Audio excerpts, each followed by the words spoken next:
A. Now, the next session is intended to keep you all awake.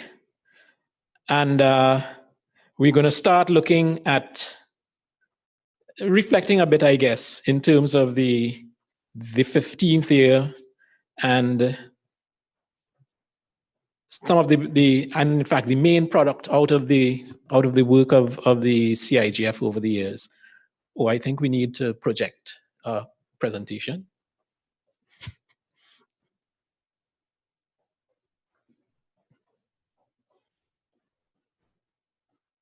Yes, very good. Thank you. And basically, what I propose to do, which is look at our Internet Governance Policy Framework quickly. Look at what some of the main tenets of it. In fact, maybe I just go on to that next one. Yeah, explain it for those in the room. And one of the challenges when we have our CIGF is always that we have some new people who don't necessarily have all the background or fully seized of all the details that went before. So there is a kind of quick overview that I give of what this policy framework is, what it contains. And then next, I'd want to review some of the key tenets of it to see, from your point of view, you know, and you see it's marked interactive there.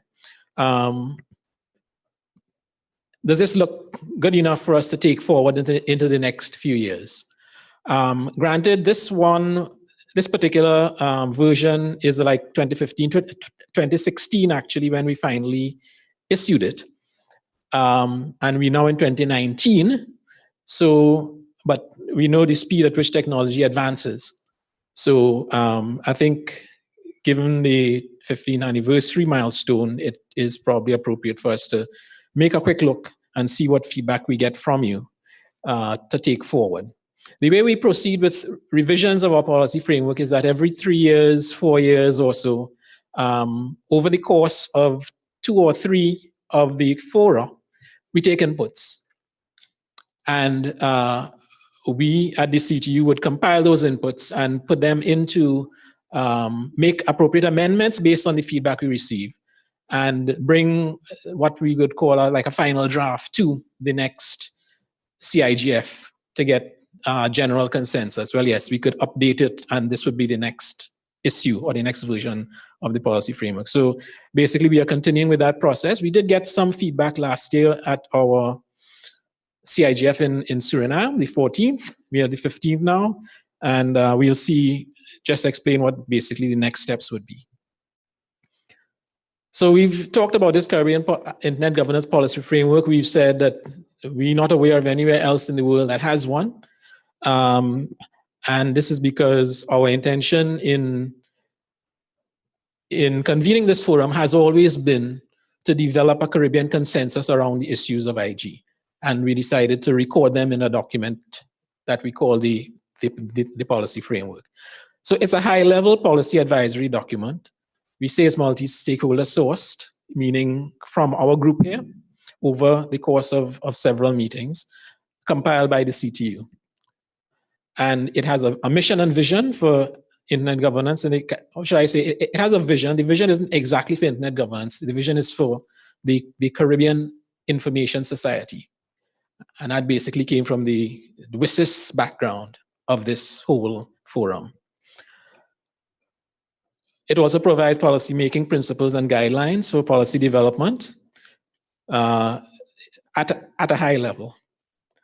It again identifies the high priority areas for us here, and using the reporting channels of the CTU from time to time, we would present the policy framework to our Executive Council and Conference of Ministers for their endorsement or for them to use for consideration in national policy development. I hope you might be able to see that. This gives you a sense of what's in the book. After the introduction, there is the second section is the basis and the aims, right? Explaining what internet governance is. It has a statement of vision, a statement of mission, and guiding principles. So this is kind of where we're coming from, the bedrock of what comes later. The third section enumerates what we see as the main priority areas. And things like infrastructure, or broadband infrastructure, I should say. The internet technical infrastructure. That's like what they like to call critical internet infrastructure. Legal frameworks and enforcement, content development, public awareness and capacity building, and research. Those are the areas that we had identified. And then there are some other supporting sections related to operational structure, basically showing how we might channel it through the CTU structure, implementation strategy, measurement, monitoring, periodic review, and so on. So what we are doing is living up to section 7, where we agree to periodically review what we have, and so on. So we'll, given that we normally, I would say normally, because in most cases, when we run the CIGF, it tends to be for about 3 days. One day basically with education, we always have new people, and we tend to try to bring everybody up to the same level of, a common level of understanding as far as, or basic level of understanding, I should, before we get into 2 days of forum type discussions and workshop activity. This is a workshop activity, but we have limited time this year.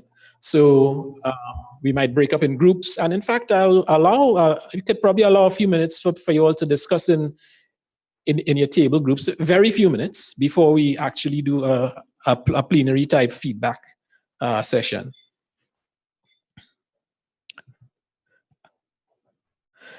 The status is that we are at issue 3, issued in 2016. And that was reviewed at the 12th CIGF in Belize, finally reviewed at the CIGF in Belize, and I think that was like August of 2015. And again, as I just said, it'll undergo periodic review, and any amendments that have been proposed since 2016 and to date, and at this meeting and after this meeting, will be taken into account for the next issue, which would be issue 4. Which we estimate probably we might be in a position to do next year. So if we start to focus on some of these statements that are there, right? I will just let you all look at that for a bit, and maybe say a word to the person next to you on the table and see if you think that might be appropriate for going forward, and then we'll come back to plenary and get your feedback. So the vision for a Caribbean information society is a knowledge-based Caribbean community with strong identity and leadership in the global information society. So in other words, making a place for the Caribbean, not just as consumers of content, but we must be able to establish our own identity and also be able to bring ourselves to a position where we can show leadership in the global information society. And actually, I remember very well when we settled on this wording, and it was a long time ago. It was either 2007 or 2008 in Curacao, and it was a big. I remember a big workshop session, and comments from all over the place, and we cooked it and so on, and we eventually boiled it down to this. So if there's any element that just you can discuss it for like 120 seconds, and then I'll just come back here and just take any comments from the floor.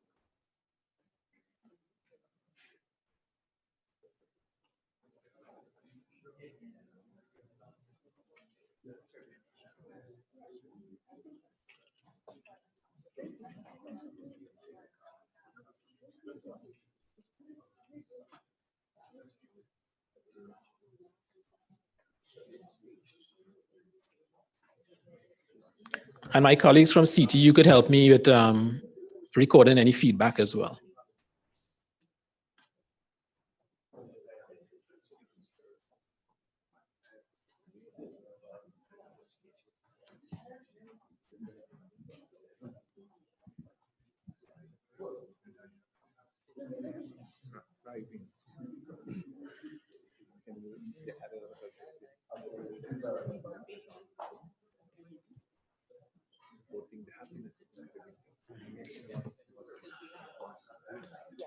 Second.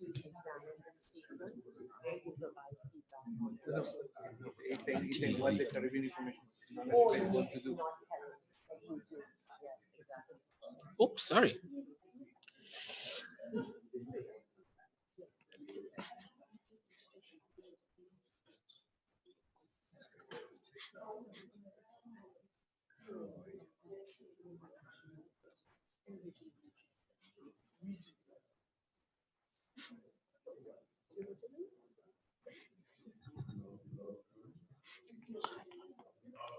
All right, I'm ready to take any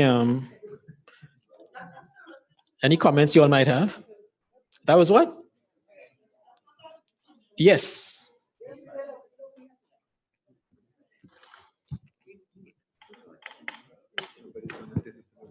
Okay. What we started talking about is that was a while ago. Mm-hmm. And we have our seats at the table now. They're not going to throw us out of ICANN or anything. So we don't need to push for identity and leadership spaces anymore. What we do need to do is start looking at us and create our digitally literate society that works towards development, regional development. What society? I didn't mean. Digitally literate. Digitally literate. Yes. Which is kind of what has been your theme this year too, huh? So we start looking at a digitally literate society where we can utilize the resources that we have towards creating, innovating, and developing our regional society. Well, I would say countries, but then we're not talking country, we're talking region. So that.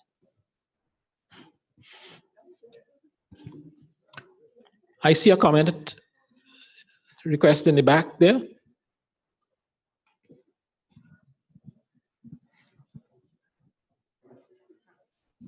Thank you very much. Jacqueline, you could continue to work on some text from, yeah. Actually, I wonder if I'll be able to. Okay, no, just a question of putting it up. I could probably put it up here.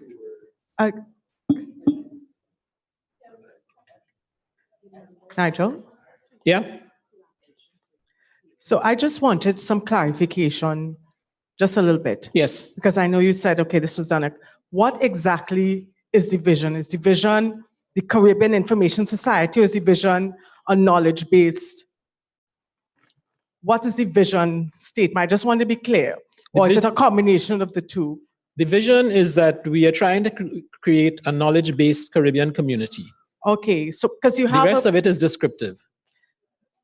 Okay, so for me, I am just getting a little confusion because you have vision for. Could you go back to the slide? Oh, thanks. Okay. So this is for the Internet governance policy framework, but Correct. you start with saying vision for a Caribbean Information Society. Yes. So to me, I thought that was the part of the vision, and then you described it and what is a Caribbean Information Society? It's that. To me, the vision is not clear. To me, a vision is what? What is it? What do we want to aspire to be? So are we aspiring to be a Caribbean Information Society, or are we aspiring to be a knowledge-based Caribbean community? To me, it's not clear. So that's one of the first things to address. Yeah. We are aspiring to be a knowledge-based Caribbean community. Okay, but so means how it's written. Yeah, well, don't.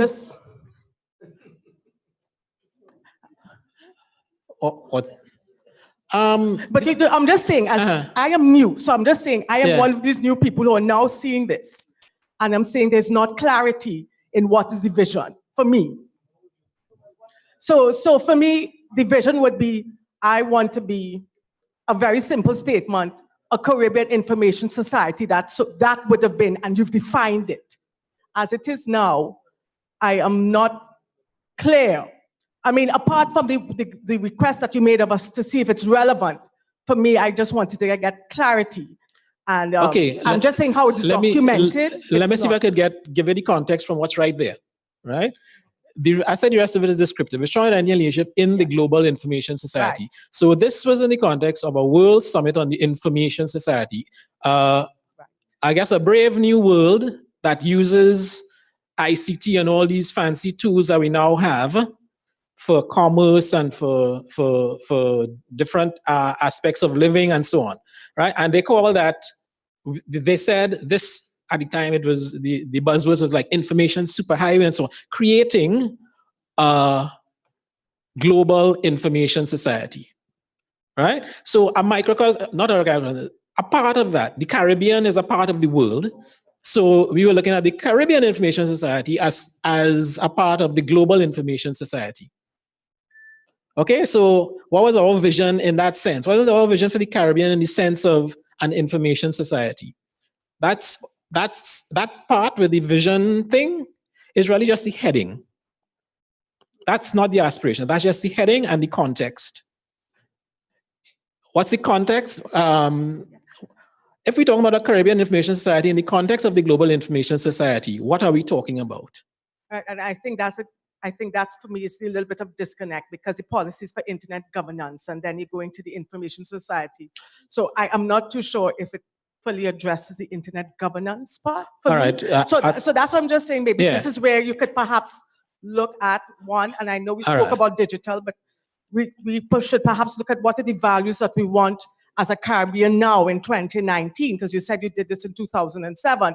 Before we start crafting the actual words, what should it envelop in any vision statement? Because this is what we want to make sure that people could grasp. It's very easy, and we agree with the underlying values and basis for it. So I'm just looking at process. Two things. Yeah. One is, part of your challenge is the brevity of PowerPoint. I pulled this from a document that would have had more explanation, right? That would have established the context better. So that part is missing. Number two is, I guess we need to review whether we're still calling it an information society, right? Whether we, on a global scale, we still call it an information society, and whether it's now to be called something else. Go ahead, Maria. Thank you. I want to segue on the point of my cohort. Mm-hmm. Leadership. Mm-hmm. Do we have leadership? It's not about whether we have it, is whether we aspiring to it. Yes. And that's what this is. But this is it. Mm-hmm. But we have to have a vision for leadership. Mm-hmm. And you have to have it somewhere in there where we're walking the talk and not just putting down something that is we in the room possibly, and the persons who developed the concept would Mm-hmm. understand and need an explanation. When you walk into the SMA and there is the vision statement on the wall, Mm-hmm. down to the janitor understands what the vision is. Mm-hmm. And there's a purpose, because we are all collective in the process. Mm-hmm. Nobody should have to explain the vision. Yeah. So again, I think that's what the whole essence, because we were having a conversation at our table too about, the strong identity, global information society. Again, yes, it sounds fantastic, but are we really putting the real vision in front of our people to understand where we're going?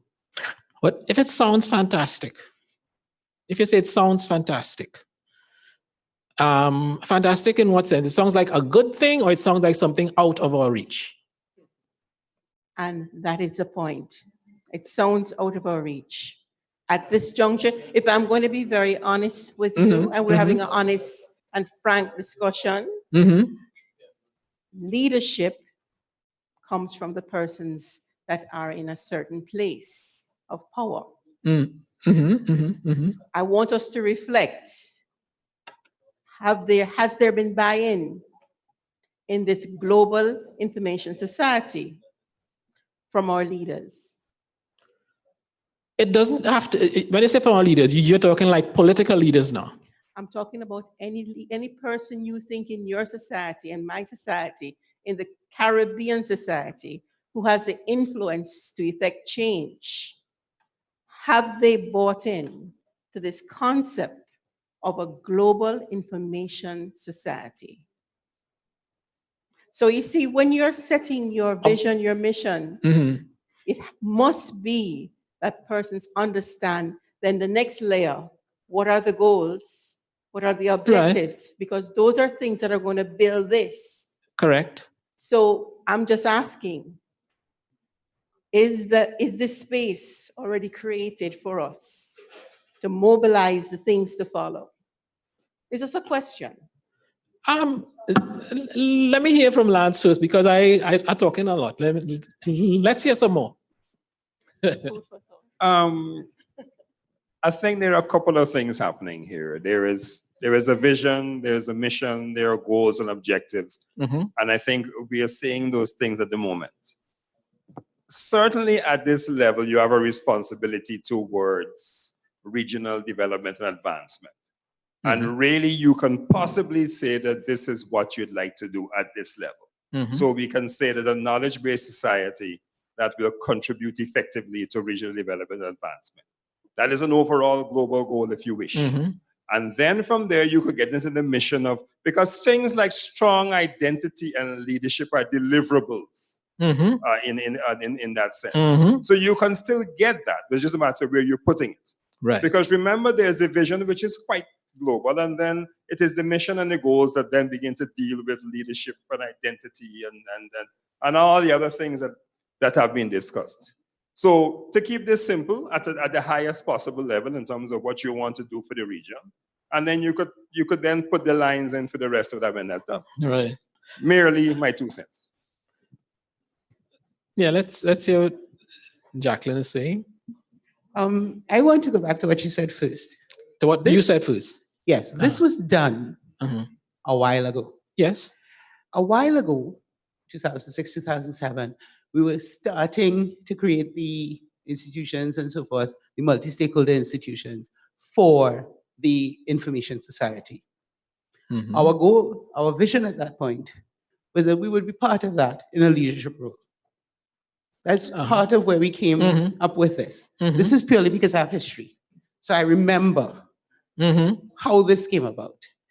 The environment in which we were at that time, they were building multi-stakeholder things, and we were like, you know what? We want to go out there and we want to make sure that we have that people globally know our identity and we have our leadership roles. And we've done that. That is the vision. That's where we are now. What do you remember about the identity that we wanted to go out aspect there and show people what the Caribbean was, who we were. Because before, remember, if you go back, when in WSIS, there were 2 people, me and Trevor. And nobody knew who we were. Nobody knew what islands we had. We wanted to go out there in Icana and ISOC and all these places and say, this is who the Caribbean is. We can lead, we can do things. Right. And that was what we developed then, that we wanted to take leadership roles in the global information society. That's done. And do you feel that it is beyond our reach? I think we've done a lot of it. CTU have a chair taker, they're not pelting you out to the guy. You know, we've got the leadership roles. You know, so we have, yes. So this vision is where we are now. But now you want to see where we're going to go. So I don't think it makes sense to argue about what we did in 2006 and this vision, because no, but this was aspirational at that time. It was, and we've reached it. We've accomplished it to a great extent. Not perfectly, but to a large extent we've accomplished You think it. we have strong identity? In the global information society, yes. Just to add to what you said, I also recall identity relating to Caribbean content. Yeah, right? That's what I said. And building a certain part. amount of Caribbean That's what I said, to a content. part.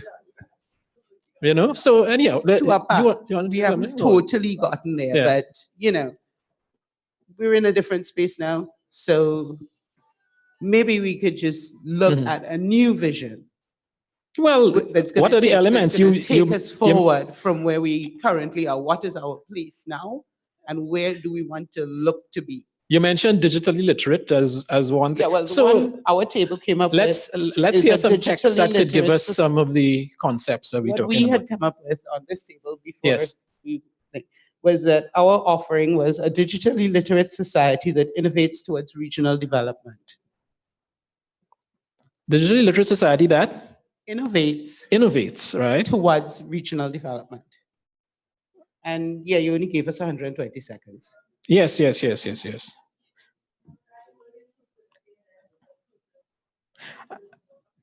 And Talia is saying she would like the word inclusive in there somewhere as well.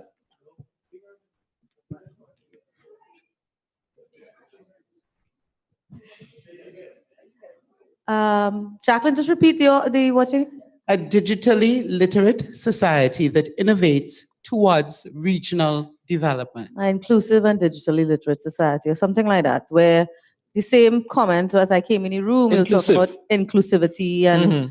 and broadening our horizons when it comes to that. Because I think as Caribbean people, we are still behind on that inclusivity that we know we are losing out on in our human capacity within the region because of not being have those limitations removed by that segment of society. So now we are at a digitally literate, inclusive society that innovates towards regional development, Nigel.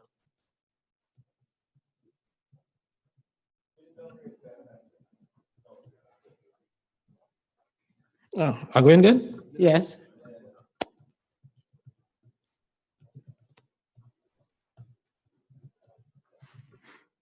Towards regional development. Regional development.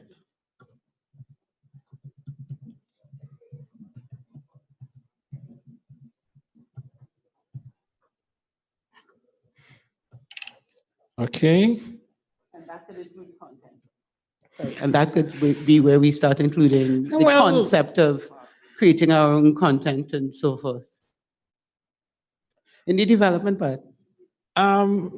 Okay, I myself would have preferred something a little more explicit with content, but I'd give that. But so we've put down one proposal. We can take some more and let's see what comes out of that. And I'd said 120 seconds because we have a comment here from the back. No, before that. I just want to make the point. I agree with Sonja. This group is an internet governance group. Hang on. The internet governance is only a part of developing the information society. I know. Right? Yeah. This World Summit on the Information Society came up with, somebody help me, how many different points was in that report? And it was a large number. When I say large number, 80, 100, I forget. Of which 10%, 15% maybe related to internet governance. Right? So it's not quite the same. This isn't meant. The next slide actually deals with our mission for internet governance. Right? In support of the information society vision. So this isn't meant to be very specific to internet governance. It's internet governance plus other things. Yeah, so that's I say part of our challenge is that the brevity of PowerPoint. If you remove the heading focusing on the Caribbean IG policy and leave just Vision for a Caribbean Information Society, I think the problem will go away. I think if we take the orangey brown colored heading out and leave just Vision for a Caribbean Information Society, then it's quite clear what we're talking about. You have two headings. Right. Okay. No, the orange brown one, is just the slide heading, meaning this is just a part of the policy framework. So the next one will also have it. If I go to the next one, let's see if I do this, what happens? Nope. While you're experimenting, the thing that I wanted to say. You see? So Yeah. yeah, No, I know, so but I think all of that's this what's relates to the causing same the thing. confusion. Yeah. You said that in the previous vision, the one thing that had not been achieved was the content. So you should mention the content specifically here, that it has its own content. And the people talking about leadership, you'll probably throw me out of the room, but I thought really and truly this whole environment was supposed to be one of sharing and balance, and therefore you do not compete for leadership, but you do make sure you make your contribution. You work towards balance. But this leadership was actually saying that we wanted to see Caribbean people driving. Mr. Wilson is, well, not just participating, but certainly in front. Certainly in the forefront or in the vanguard, you know? Mr. Wilson. Thank you, sir. I would prefer a very short vision that is repeatable by anyone who reads it in a few words. You find these long on? And I would like to suggest that the vision should be to have a digitally enabled society. Simple. Well, you know what Einstein said? It should be as simple as possible, but not any more so. And is that maybe, well, I don't know. Say it again, please. Let me put it down. A digitally enabled society. That's the vision.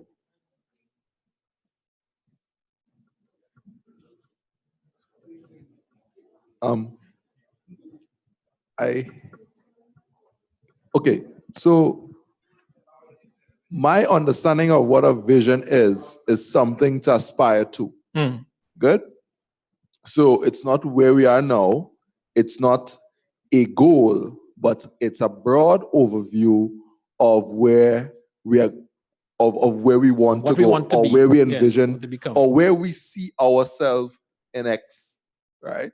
Okay, so given that we all agree that that is what is a vision, anything that doesn't fall into that, into those parameters, we should not look at now whether it's not a goal. A goal is different to a vision, right? So let's keep that in mind so that it helps us to focus quickly and get to a defined vision that we can focus on. Yeah, right. That's all I want to add. Oh, I thought you had some text for me. No. Go ahead, Cecil. You know, being in government, you see this a lot, and I think maybe one of the things we need to figure out before some of us can make the next step, because maybe some of us are there, others of us are not there. Yes. So we are having what I call competing philosophy as to what a vision represents. Yes. Okay? And some of us have a vision of, have a philosophy which says a vision must spell X, Y, and Z. Others say it must be, it's a competing philosophy of defining a vision. I think at the heart of that competing philosophy is whether or not the vision in and of itself is for the society as a whole, or a vision for internet governance. Once we answer that question, then I believe we'll be all closer to understanding what would now need to be put on paper. It's for the society as a whole. Right. So because if it's a vision for the society as a whole, then in that context, then some of the questions and answers, persons would have had different visions as to where they see the vision that may go to.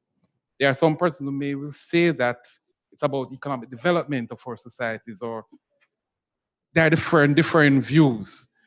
If we want to narrow that to internet governance or using internet governance as a tool, then But I think we're having some trouble, some of us being first timers, making that transition to understand what it is we are to think about. Like I said, this vision was, and well, so far still is, for the society as a whole. And as I mentioned, in terms of the information society, the internet governance part of it is just one aspect. Yeah, Talia? Yeah, Nigel. Okay, so I'm building upon what everybody's been saying, and I'm ignoring the top, which is IG only. So we're focusing on Caribbean Information Society. To me, this does not only include digital, right? It's about sharing and transferring of knowledge and educating our people and becoming just more, having enable environments for more education. So just for the word education to also be included somehow, or environment to enable the sharing of information. We have an information expert in the room, which is Dee. And I think where she was coming from was just for us to not get ahead of ourselves. Where Agra is coming from for us not to have vision creep, which happens at all organizations, where we form a vision and then somehow we go outside of it. It is very critical to agree on it if we have to move forward and build upon what was done in the past. So for me, information is not only digital, and we still need to include traditional somehow in it. There's other ways also to improve Caribbean information, with digital tools being one of the most, of course, intrinsic ones. Now, this is the significance of the term knowledge-based in the original vision. All right, that's the significance of it. It's an end. It's an outcome you want, and technology is one of the means. Right. So it's a vision for the society as a whole. So the knowledge-based that's using the information in a smart way. Knowing how to share. Knowledge-based is a term used to, I guess, promote that part of, we need to be more open to sharing and giving of information, which we know is a challenge we have in the region as well, too. Yeah. I have some text for you now. You have some text for me now, okay. A knowledge-based, digitally enabled society. Digitally empowered society. I think we make some level of progress there, yes? Okay, there's lesser rambling in the room, so I think we're going somewhere. Yes? Okay, inclusive. Somebody said inclusive. A knowledge-based, digitally empowered, inclusive society. Where would we put it inclusive? Before digitally? How about then a knowledge-based, digitally empowered, inclusive, because we're making a list. We added on things, we're making a list. So just list them out. Knowledge-based, digitally empowered, collaborative society. Any other words? It was education we wanted to throw in there too. Anything else on the list? So we have knowledge-based, digitally empowered, inclusive, collaborative society. That's all the words people had so far, right? Right. Anything else? Don't forget the Oxford comma. The what you said? Oxford comma, is that what you said?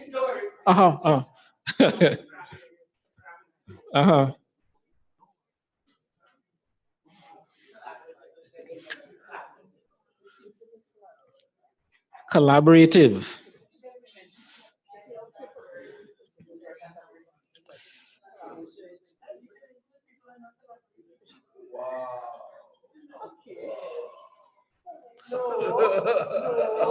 Let me put that separate.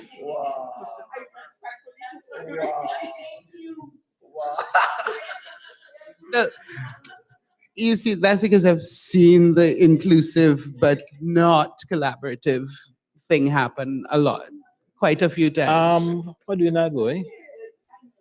Cynical, but it's true. And I can't. Let me make this smaller.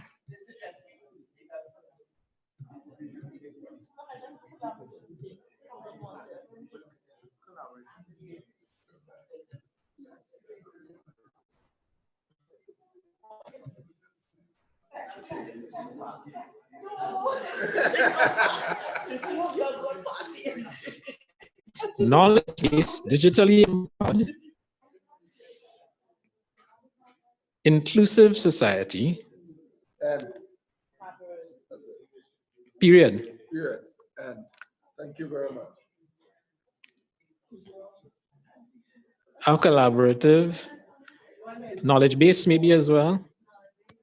Knowledge base does not base as well. necessarily imply collaboration. Huh? There's a lot of knowledge base that's siloed and does not include collaboration. True. Not necessarily.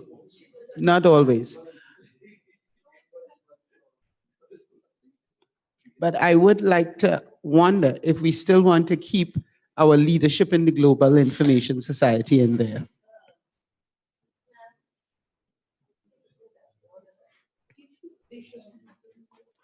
I know we done do it, but do we want to still have that position? If the vision is aspirational, yes, couldn't we aspire to be equal rather than inclusive? Equal? Equal, yes. In other words, nobody's left out. We don't have to worry about including people because they're all there anyway. That's what we're aiming for. Well, we know what inclusive means. We would have to get another adjective meaning equal. Equal is not the right term to use there. No, I'm understanding what Deirdre is saying because it's kind of like when you do something and you say that you're being tolerant. Tolerant is one of those things that says, yeah, you're an outsider, but we're not going to stress about it. Yes. But you are definitely other.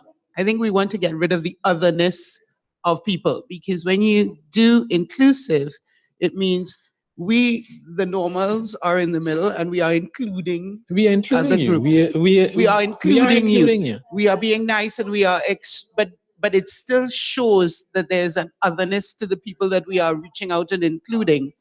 And what I think Deirdre is trying to say is that we should not even have otherness. So it should not be unusual or different to call out somebody for being blind and participating. That should be a normal thing. That we should have ramps and stuff by like normal. It shouldn't matter if we shouldn't notice that somebody's in a wheelchair. They should just be a person like everybody else. We shouldn't focus on what separates us, but just assume that everybody is, I think that's the focus of the word equal, right?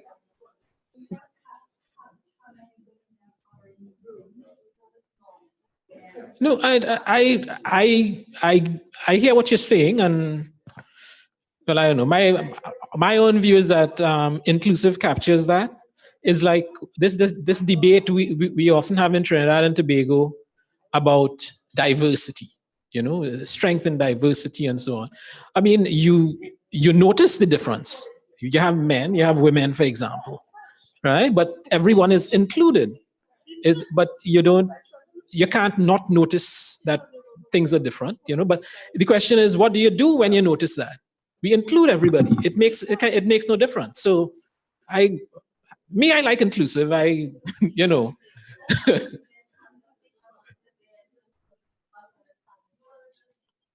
May I? Yeah. I'm sorry, I'm confessing.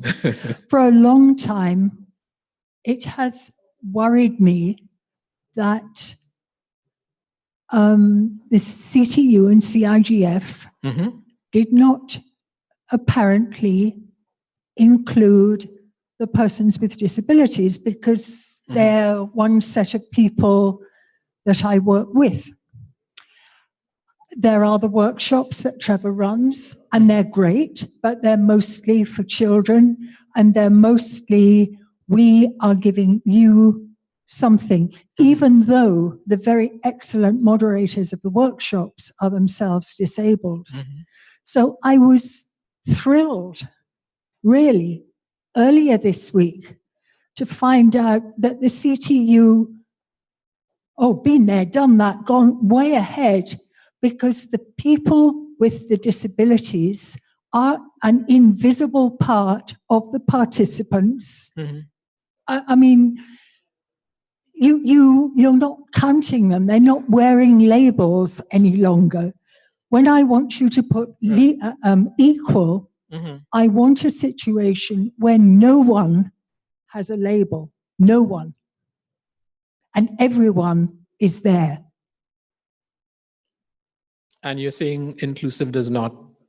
No. Inclusive means that. there are still people outside you want to bring in.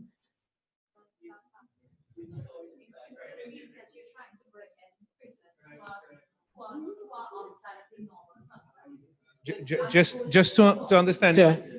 Inclusive. Yeah, see? No, I agree in the principle and the concern, but inclusive means that you're making specific efforts to make sure that they're part of the conversation. Yes. And that maybe is what reflects the word inclusive. It's not that I will include them. So I will make specific effort to make sure that they are part of this thriving digital whatever. So that's what it means. It concerns any that doesn't have the same means or situation, and that needs specific efforts, policies, budgets, projects, or whatever to be part of as the others, equally as the others. So.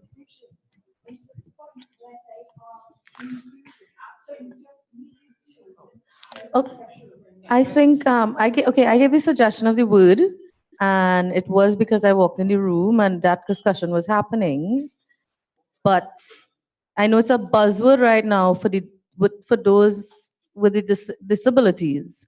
But inclusivity, to me, means equality. It means it crosses boundaries between what we consider equality and what might not be considered by past societies. So to me, inclusivity includes all the gender discrimination, and it includes everything. It's a matter of perception. Right. Equality is different in that equal means without distinction, and inclusive does include the distinction within the word.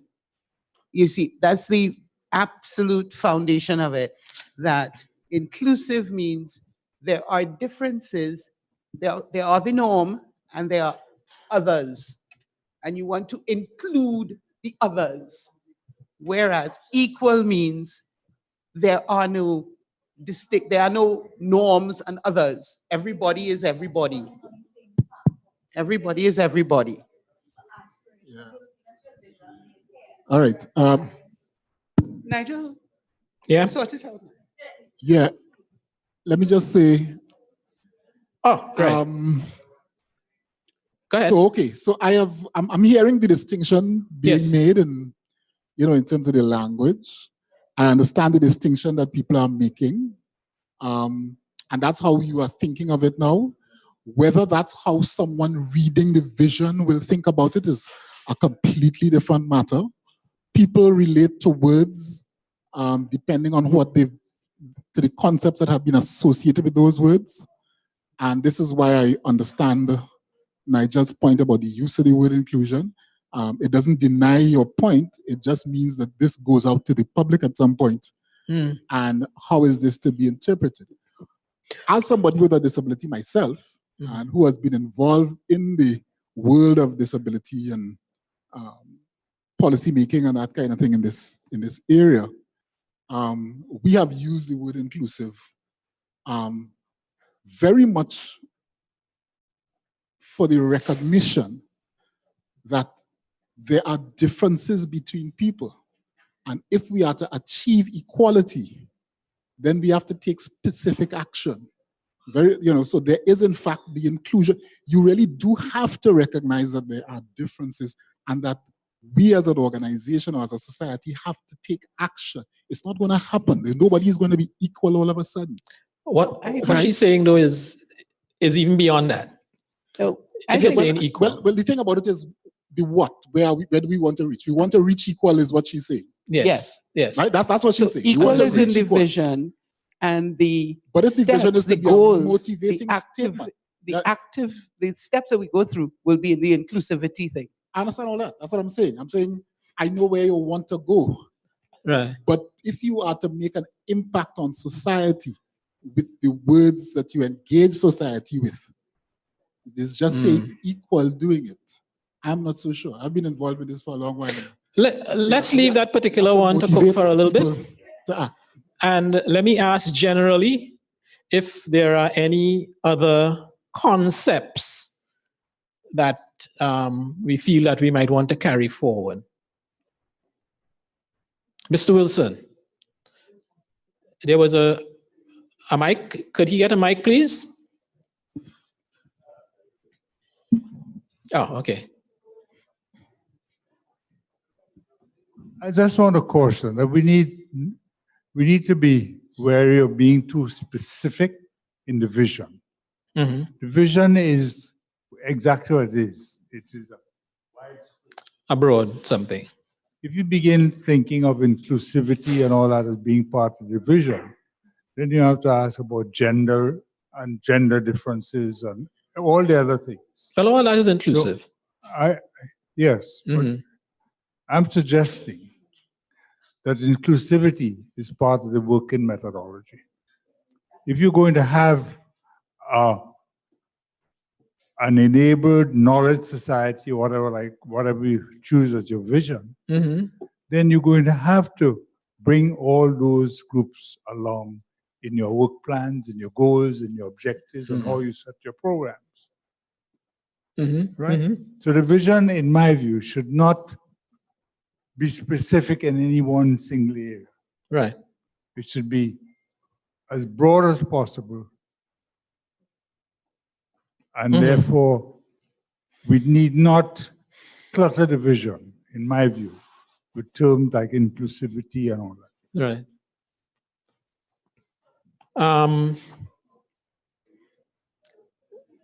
The alternative statements so far talk about different descriptions of society. Someone said digitally literate or knowledge-based, digitally empowered. But I guess knowledge-based would include digitally literate. But it leaves out what was there before with the parts about identity and leadership. Dev. Yeah, so actually that's what something I was just about to come to, because actually I think we want to be, I'm not saying those points aren't relevant, but I think they're all looking a bit insular looking and so on. But I think we aspire to be seen on the world stage, and in all areas of endeavor, whether it's in the government level, helping to influence global policy, at the civil society level, at the business level, and so forth. Not just, and those things there are, yes, they're useful too, but I think we do want to be, to have a strong identity to say like, okay, the Facebooks and it's not just Google and Facebook and so on, just being a US thing or using European thing, but we want a Caribbean,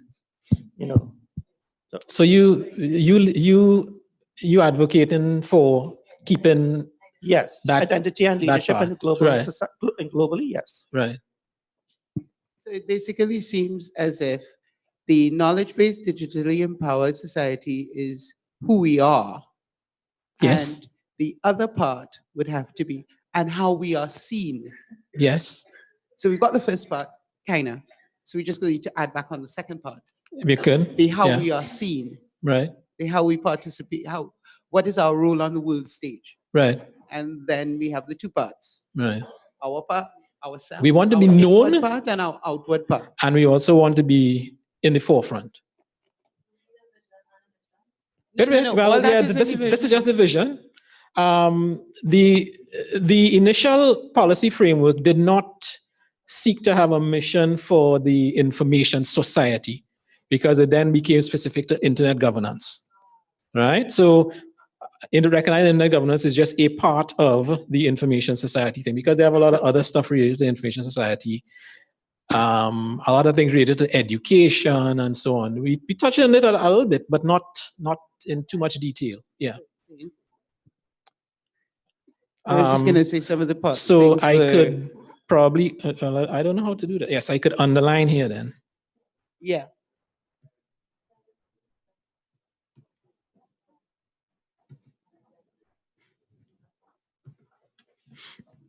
So instead of knowledge-based Caribbean community, it's tending towards knowledge-based, digitally empowered, inclusive or equal society. Is that right? And then with the strong identity, whatever. So we changing the initial descriptor, making Caribbean community a bit more, I guess, a bit more specific, or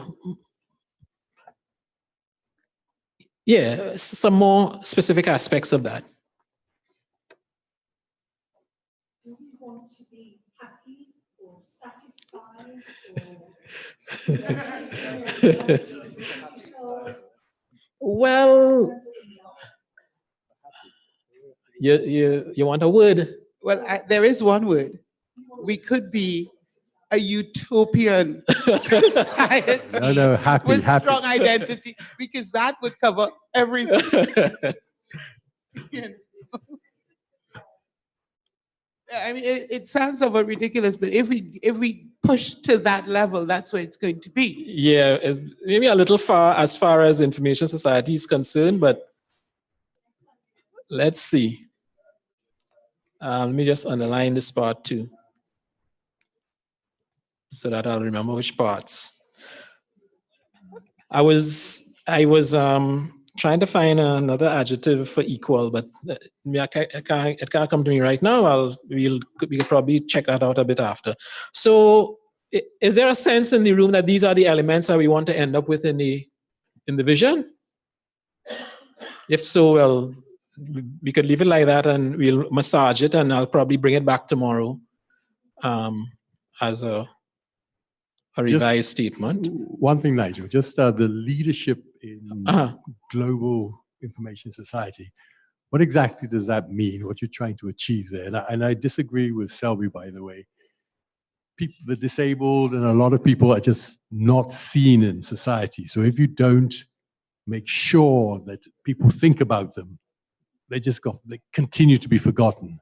Mm-hmm. So I think that having something like inclusive or all-inclusive, equal, is very important, even though it extends the... You were asking me something about global information society? Yeah, the other aspect of it, what I was asking was, what does leadership in the global information society mean? It sounds very grand, and is it something that that we want to be leaders in the society? That's all. Because when you say leadership, it's almost like if the Caribbean society is going to be the leader, or that is going to have leadership or something like that. It just sounds unreasonable, given the because when there was a time when we were thinking about it, and we were thinking, we could get, depending how the information society works, it was a thought, it could turn things around so much that the G7 would be a different G7. And there might be an information society 2100 G7 in which the Caribbean would be the leader. The lead in the US would not be, and that kind of thing. Because at the time, the idea of the information society was so revolutionary, people were thinking it could really turn the world upside down. And I don't know if we still think that, but it is possible, given the upheavals and changes that are happening, that 50 years from now, the Caribbean might very well be one of the leading regions in the world. And an example, Trevor, is all these global indices and rankings.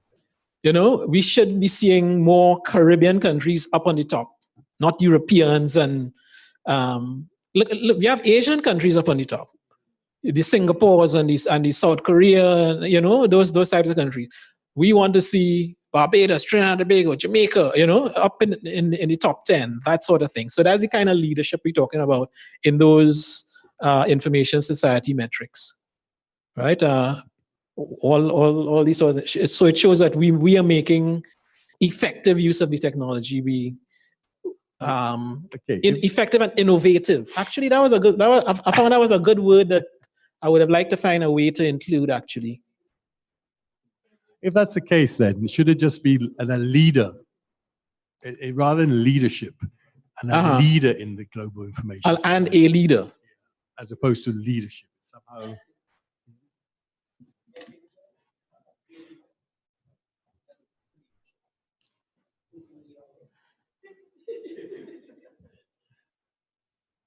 It doesn't read too well, but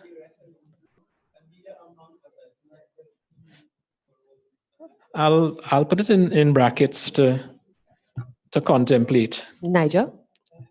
Yes, Kim? Yeah, so one of the things is we must be grammatically correct, right? So yes. Be pedantic. But as it is, the original is not, I don't think it's grammatically okay, because you don't want to say with leadership. So I support the recommendation for leader as opposed to leadership, because that is more active speech, and you want to use active speech. So how you can get the two concepts from the original statement in is start with being a leader with strong identity. Yeah. And the thing about the innovation and the digital literacy, with all due respect, all of those are fabulous. I just want to suggest that we try not to use words that have become overused. So it is, I think, more powerful to use simpler words. But anyway, so right. No, but I didn't get whether you were for or against innovative or innovates.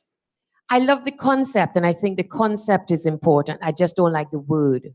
If you understand, it is overused. Yes, it's overused. So there's two things about the innovation, because sorry, I was in the Facebook, right?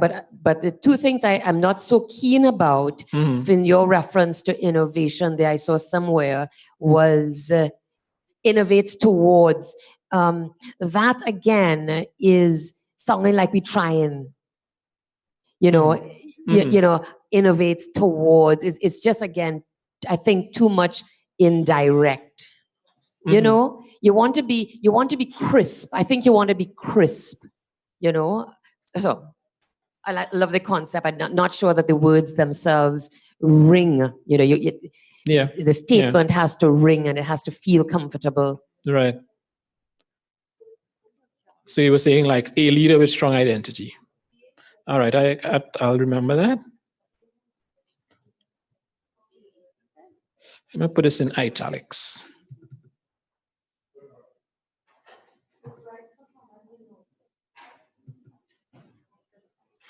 Okay. You like the concept, but not the thing. Okay. This is just a vision. At least this is just the vision for the Caribbean Information Society. There is more. And it's 3:30. I wonder if we have a liquid break. Well, we have a liquid break in the back. So to the extent that you all might need to do so, feel free. Okay. Oh, let me go back to the thing on this one. Right. Now, as I mentioned, Internet governance came out of the World Summit on the Information Society. And the Information Society was looking at how this whole data revolution was impacting on society. And part of it related to the connectivity and the technology parts, which were more the subject of internet governance, although there are legal and other non-technical type elements as well. So we sought to come up with this mission. In fact, we came up with this mission for Caribbean internet governance. And oh no, actually, it's an important point. I was going to say, let me go back. Before I put this up, it is to be understood what we're talking about, or we're talking about, when we said internet governance. So I think I have that in this deck here, hidden somewhere. This should be the very last one. This one. I wonder if this could, yes. And we can blame Jacqueline for this.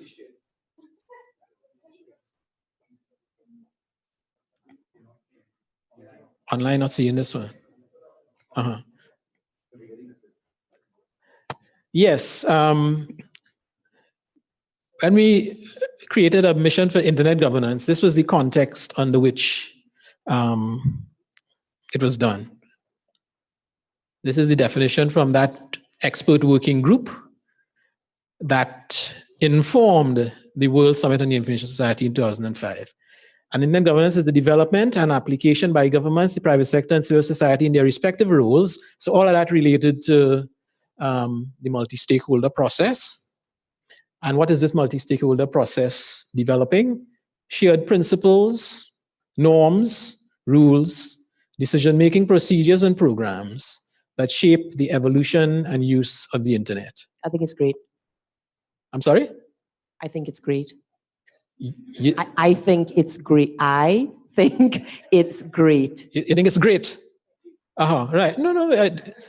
It has stood up, and like Jacqueline said the other night, that nobody really hated it, and it was a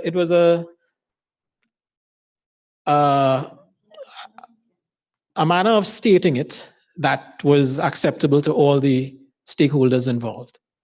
Right, and they basically are working together to create principles, and they could be technical and non-technical. Right, principles, norms, rules, decision-making procedures, and programs that shape the evolution and use of the internet. Right, so that's basically the context. I wish I could have kept that up while I look at the other one, but I can't. So let me go back up.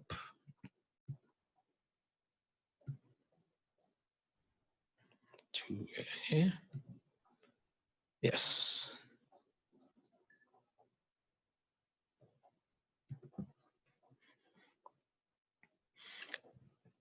So the mission was to develop and maintain the appropriate regional multi-stakeholder frameworks, mechanisms, policies, and procedures that would enable these things. One, the first bullet related essentially to infrastructure and services. So it said universal, available everywhere, no unserved areas, open, equitable, affordable, flexible, and secure access by Caribbean citizens. Access to what? Access to high capacity national and regional information infrastructure linked to global information resources, meaning the networks as well as the data. Right, so our mission is to create all those frameworks that would enable that first bullet. So the first part is infrastructure and services. The second bullet is ample supply and capacity for creation, lawful use, and distribution of Caribbean content and technologies. So what we're doing with the infrastructure and services, we're developing our capacity to create Caribbean content and maybe even new technologies, right? Caribbean content and technologies. So we want to be creators, not just, consumers. And the third bullet, I guess, is an outcome: expedite the development of a vibrant digital economy in the Caribbean as a business aspect. So we want first bullet, great infrastructure and services. Second bullet, great capacity in our people. And the third bullet is the vibrant digital economy, that's the business side. And that was the statement of mission. You still have the mic? Yes, please. Are we doing tabletop or are we just throwing back feedback? Oh, you mean Yeah, we're just giving feedback, just ad lib, just so? Yeah, Okay. Go ahead. So Because, three well, I guess we comments, run in. three sort of immediate reactions. One is just being a little pedantic about it, that in the first sub-bullet, Yes.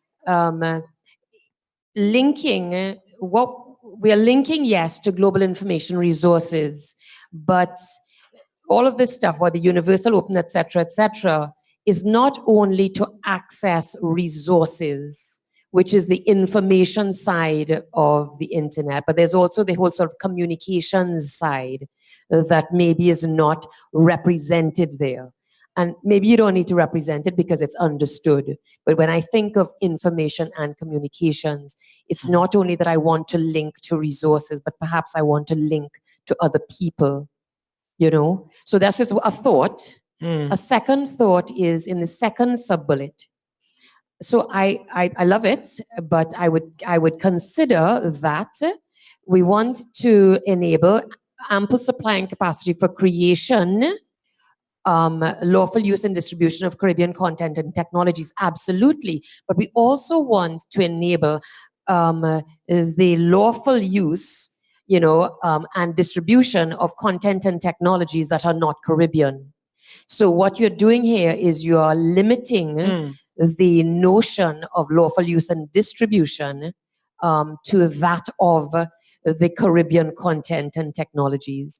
So you may want to split it into two, or just at least recognize, you know, recognize that. And there was a third, which I've forgotten. So I'll come back to it if it's important. Right. Okay, I understand the second point is, okay.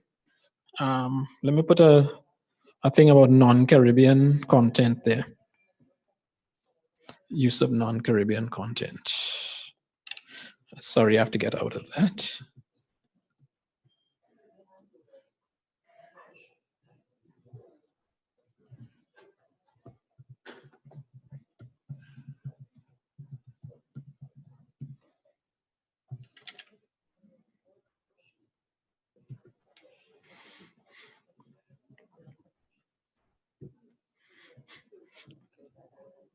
Oh, I should have put a question mark. Anyhow, it should be I should have put a question mark. I should have. Right. But I'll remember that.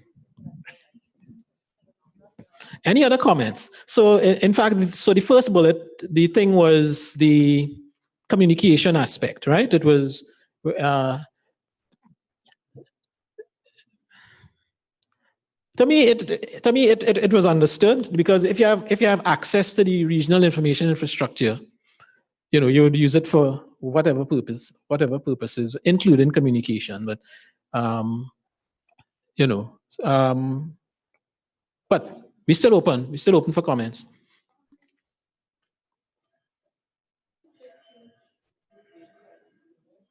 I'm not hearing you. ICT?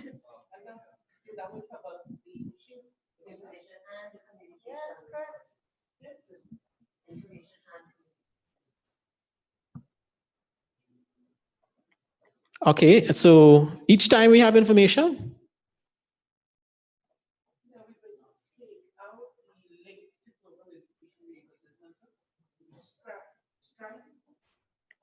Scrap the linked to global information resources, but then it would only be talking about communication within the region. Link to global ICT resources? Oh, okay, all right. Before I go back down, let me see if you have any other comments. Well, yeah, I could do it. So instead of information, we will bracket that.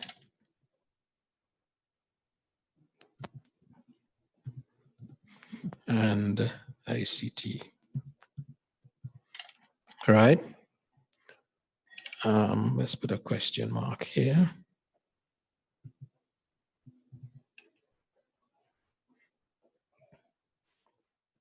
Now we also mentioned information here, regional information infrastructure. You could say regional ICT infrastructure. Okay. Yeah. Well, at the time this was written, yeah, it was supposed to be like ICT, you know? Yeah, not just the pipes. Yeah, it's supposed to be. It actually does. With ICT, information resources or ICT resources is which one is more? Is ICT more specific? A little bit too specific? Does it leave out something? Because the information resources could include both the pipes and the data.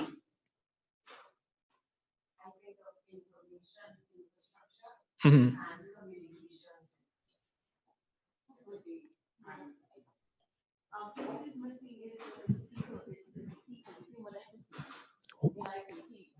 But what is missing is? What I feel is missing is the human equity in ICT, because ICT in its broadest term is covering information systems and telecommunications. Yes. But what is missing, and the most important component, which I've learned, is the people behind the technology. And so often we forget the persons behind the technology. You don't think that's the second bullet? Well, you see, I'm answering the question you asked. If you're speaking specifically only to the whole area of the equipment architecture, then again, a lot has changed in the space, but it's still that global ICT still covers everybody, everything. The Internet of Things, you have a number of things. When you think of machine to machine, spectrum is a new child. Even so, because 7 or 5 years ago, you looked at spectrum in a different way to how you look at spectrum now. Mm-hmm. Because we all know that last mile will only be achieved with spectrum, at least in my area. So again, it's depending on how you're looking at it. So what, are you making a case for saying ICT resources and infrastructure? Yeah, because again, the region, and again, I'm going to speaking again from my vantage point, we have brain drain on a regular basis to Canada. Well, there you go. So when we train the best minds, they don't stay in Jamaica, they leave, especially in the area of ICT, because we are not challenging them enough. Yeah. I find that the children you find. Or paying them enough either, but. Yeah. They get bored. Yeah. All right, let's hear Mr. Taylor. Thank you. All valid points. I would just say that I don't think we should try to make that particular bullet all-encompassing. And perhaps we need to add another bullet if we're talking about human resources, because at the end of the day, sound infrastructure underpins the internet, and that's what we need in the Caribbean. We need sound internet infrastructure, and that in itself is a point on its own. And I think if we want to include or embrace the whole issue of human resources or the human element of it, then that we should address that in another bullet point. But we have to be clear that the Caribbean needs sound internet infrastructure if we are to be, part of the global internet. Let me put it that way. So that, I think it merits. I don't think if we try to make it all encompassing, then I think we lose that point. Yeah. That within the region we need to make sure that all of the islands in the Caribbean, all the countries in the Caribbean, have infrastructure that is up to a certain standard, that is able to link with the global internet, basically. That's the first bullet. Yes. The infrastructure and services. So I wouldn't try to make it all encompassing. Yeah. How does that look? How does that look? So, for example, we have an IXP sitting in Jamaica for the last 3 years, 4 years, not being used. Right. That's the third bullet. Not being used, meaning an IXP is there to ensure, like the Facebook of the world, we'll come and put a server there. The Google has put a server there in recent years. But what it means, our data stays in country. as opposed of going and hopping all over the place. So for example, it's not being, no traffic. No traffic. Very, very little traffic. Yeah. So why I brought it up? It's why I brought it up. Why I brought it up? Just now that we have too many discussions going on at the same time. And why I brought it up is, does everybody in the Caribbean, or how we linked as a Caribbean, are we still going to the US for our hops? Right. To some extent, I'm sure. I am asking questions. Efficient. Because what we're trying to do as a nation, as a Caribbean region, is to come together and standardize. And this is a point. And I'm very passionate about this, especially at WRC. Because when we go to WRC, Radio World, teleconference, every Caribbean nation has one vote. Each of us. Right. Each of us has one vote. US has one vote. But we need to get our act together because we need to change our world. And that's the point I'm making. Right. And I agree with you, but I think IXP is part of the infrastructure that we need. That's what I'm saying. So if we're talking about universal, open, equitable, affordable, flexible, secure, then we're talking about infrastructure that is deployed efficiently and effectively in the region, including IXPs that keep local traffic local. I mean, that is what we all should be striving for within the region. And that still speaks to infrastructure. So I'm saying that point can stand on its own, and we can speak to the element of our human resources we need to build human capacity within the region in a separate and distinct bullet. Can I just suggest for that first sub-bullet, perhaps for your consideration, I agree that we need to separate the issues because you don't want to dilute any of the issues. You want to make each issue very clear. And the first sub-bullet is about infrastructure. Yes. Can I suggest that the wording that you consider is the regional information and communications infrastructure linked to global internet resources? Would that work? High capacity, national and regional information and communications infrastructure linked to global internet resources? Or is it that you do not want to use the word internet in the rubric? It's not that you don't want to use the word internet, it's just I wonder if that limits it, you know? And what is it that excludes? What is it that wording excludes? Other information that might not be on the public internet.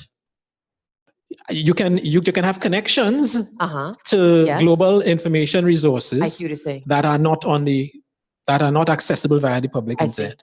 Yeah. Yes. Okay. Yeah. So that's And would internet governance cover those though? Is the scope of responsibility and authority, as I use that word in a fluffy way, would that be within the scope of internet governance, those private resources? I guess not. So then if not, then it should be. You see, I haven't been around the internet governance community for several years, but as I say, from my point of view, it's important that that we understand that there are information resources and there are communications resources, and they work together. Right. But they are distinct, and one does not include the other necessarily. So anyway, but if this my first point was not an important one, we could ignore it, leave it just as it is, or consider, as I say, high capacity information and communications resources I kind of like linked to global internet resources, and move on, or just leave it as it was. Right.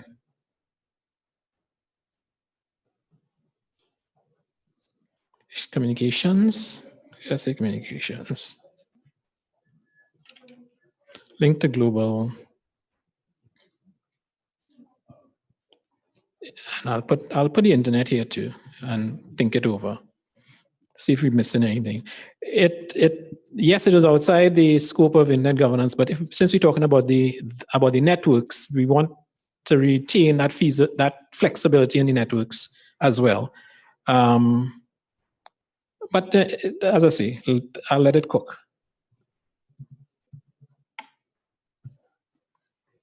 And it was suggested that we have a bullet related to human resources.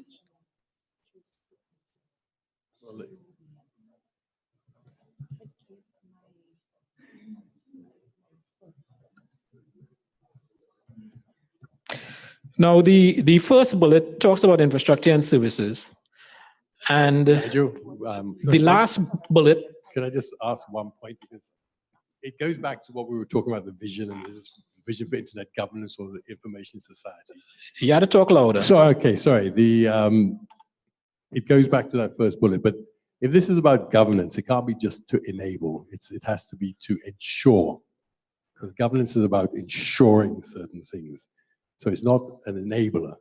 You know, this framework should be about ensuring. Yep. The mission? I would remind everyone that the mission, that internet governance by definition is not government, it's multi-stakeholder. And by definition, multi-stakeholder can,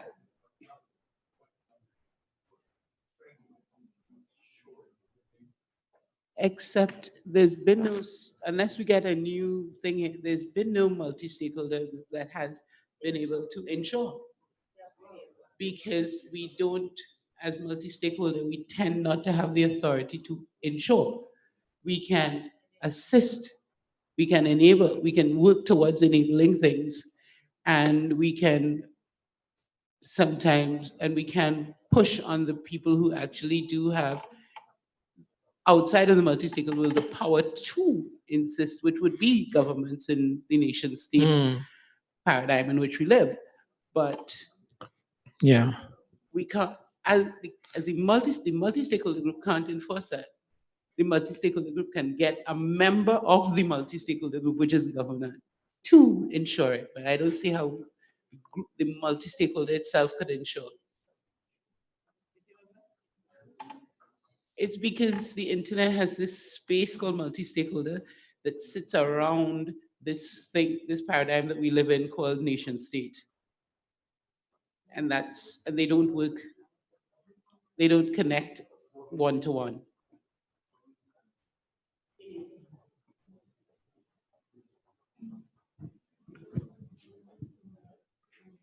Since we have accepted the WISE's definition for internet governance, one of the things I think we're doing that's very wrong, because it's tantamount to disagreeing with that, is to call what we're doing Caribbean internet governance. I think we need to call it in the Caribbean governance in the Caribbean. Okay, and fine. we need to make this similar change higher up, because the whole idea is the sort of one world idea, rather than cutting it up into little pieces. I think we can take And I that think where point. Nidra coming from is the fact that, you know, as Caribbean people who are still on a path of learning, we have to be open to making sure that we learn from others. So yeah, even on top. Sorry, can I just say though that in terms of nomenclature, no, nothing wrong on top. It is consistent with, this is me. Oh, right. We talk about the global IGF, so just in terms of nomenclature, it is kind of consistent to say Caribbean, as opposed to internet governance in the Caribbean. Well, no, But I don't want to split remember hairs you're- over that. You're referring to the forum. Or the forum. As opposed to the governance. So it's internet governance, which is a global thing, in the Caribbean, and the Caribbean Internet Governance Forum. Yeah, and exactly. The Barbados Internet Governance Forum is internet governance in Barbados, and the forum is Barbados. Okay, fair enough. Yeah, nothing wrong with the heading. Yeah, but I think it's important that we agree that this is the distinction, and when it is that it is an event, or a gathering of people, and it is a forum, it may be referred to as the Caribbean Internet Governance Forum. But when it is unqualified, when it does not relate to an event or a gathering of people, when it is the thing, internet governance, it is internet governance in the Caribbean. Okay. And if we adopt that and always be diligent to not go back, Yeah, understood. I think that's taken on board. This concept of a bullet related to human resources. Oh, I looking back at the one thing about ample supply. I think with respect to the non-Caribbean content. Oh, sorry. Yes.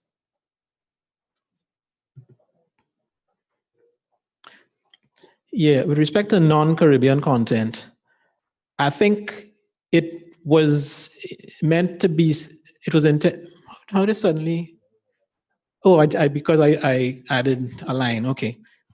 I think the bullet was specifically intended to be related to local content, right? So the first bullet would have given you access to the non-Caribbean content linked to global information resources, right? So yes, but it doesn't. But you are connected. You're connected. You're globally connected. You can get everything. So you're connected and you can consume. The second bullet was related to producing, right? So it didn't exclude the non-Caribbean content, but it just was specific to producing content. That was consistent with the strong identity on the global stage. We have to create Caribbean content and have it out there, but let it be a desirable product. That sort of thing. Jacqueline.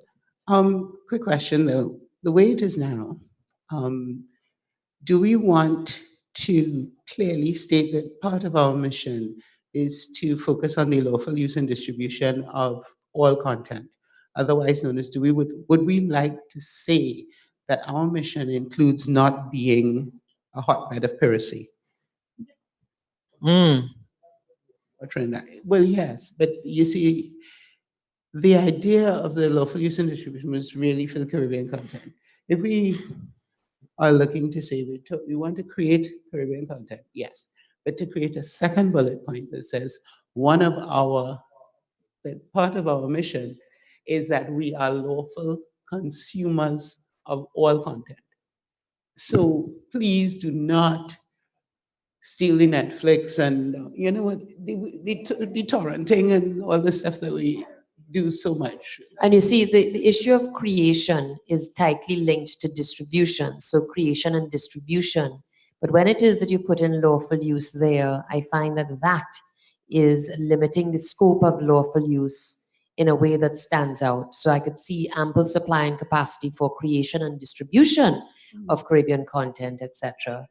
But then the lawful use stands out as if, why are you limiting the lawful use to just Caribbean content and technology? Yeah, it's really because the whole bullet related to Caribbean content. Yeah, so either we could take lawful out and assume that we're just lawful and that's not part of our mandate to make people lawful, and just say creation and distribution of Caribbean content and technologies. But it is part of the policy recommendations we had under the content priority, right? That misuse was one of the things that we wanted to prevent, as it were. So we suggested we needed policies related to misuse of information, cybercrime, and that sort of thing. But that's not related to creation of, you see? And that's what I think Jacqueline and I are saying is if it is that we wish to have a position on lawful use, then I think that it should be pulled out, and that this bullet here really is about the encouragement and stimulation and support of the creation and distribution And then the other issue is lawful, which would encompass and include that the creation, what is created in the Caribbean and what is not, but unprotected, exactly. Well, yes, agree. Exactly. But if you're qualifying it by saying Caribbean content, we're saying remove lawful, because if you're speaking about lawful distribution use of content, it relates not just to Caribbean, it relates to any content whatsoever. So in short, I would remove lawful from there. Creation, use, and distribution of Caribbean content. And if you want to address issues of legality and so on, then address it separately. So take out lawful use is what you're saying.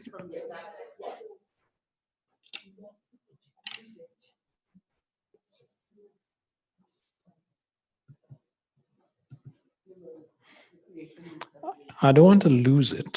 So let me just put it this way, because we might want to include that idea in another one. This bullet 3 human resources, what would be the concept of it? What are we talking about? Capacity, human capacity to use the internet.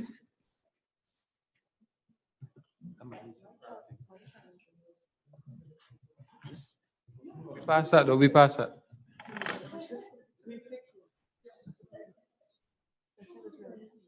Right, but for all content, not just Caribbean content, all. And if we, in principle, agree that we respect intellectual property, then it's not just Caribbean content; it's global. Yeah, that's better, right? I don't know. I had it so small all the time. Anyway. Bracket around lawful, but leave use, because we want to. Yeah, just lawful, not yeah. use. So the issue is Not use. At least, okay. Yeah, you can leave use. And where would we capture that idea of lawful?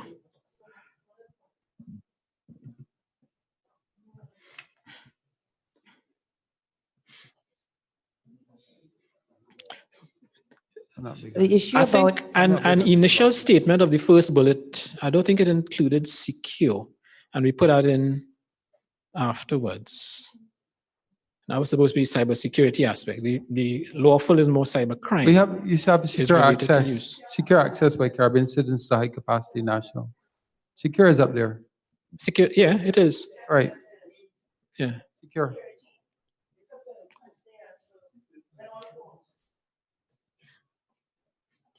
Remember, so you think that might capture the lawful concept? Well, it's a high level. It's a high level. Well, well, in terms of lawful, right? I understand. No. I'm not saying that. I'm not saying that. I'm not saying that security equals lawful use right. and so on. All right. I'll leave lawful as it is and try to incorporate it into something. So we have human resources, the capacity to use, and come up with, that's the sense of the human resource. That was the sense of the human resource comment. Am I right? Capacity to use. Yes. Not just well, and to make it work. Development of human resource capacity. Internet. Let me make it a little bigger. Oh, geez. I forget this is a. Anyhow, we ain't reached down the bottom yet. Look at that. Retention has to be there. What has to be there? Retention.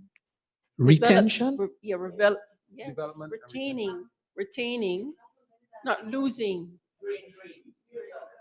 Retention development and retention of human development. Because you have human resources, but you're not putting the two main things that are important, which is retaining and training. Because with ICT, we must train because it is dynamic, it's not static. Okay, so you're saying retention in the bullet on human resources. Yes. Yeah. Right. So right. Okay. At the top, we were saying to enable development and retention of human resource capacity. Society, yeah.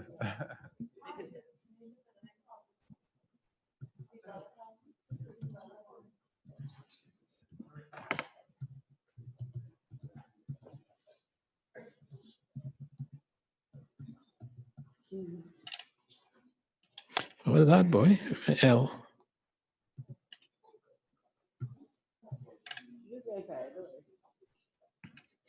All right, I'll come up with some words there, and we could think it tomorrow. Expedited development of a vibrant. Right, that last bullet that you're not seeing right now because. Right. That would address the point, and maybe we could expand it a little bit about the underused IXP, for example. Right? So maybe we need to put in there something about optimized use of resources, or some optimizing use of the resources to expedite development of, that would expedite development of. So we could mhm. We must share. We must share. Yes. Collaboration is a lovely word, but in Mhm. reality, we really share? Because, yes. So we need to share. And I don't know, somebody in the room could put that there, because Caribbean, we need to share to get collectively. We need to share. We need to, I love that. We need to share to compete. That's a profound. I want to feel that idea should go in the chapel. Just to comment on that. We say appropriate regional multi, but maybe we need to share, but businesses are businesses. If they're not using the IXP, it's because it's not a good business idea for them. So what regulations and what incentives for the businesses, for the big telcos?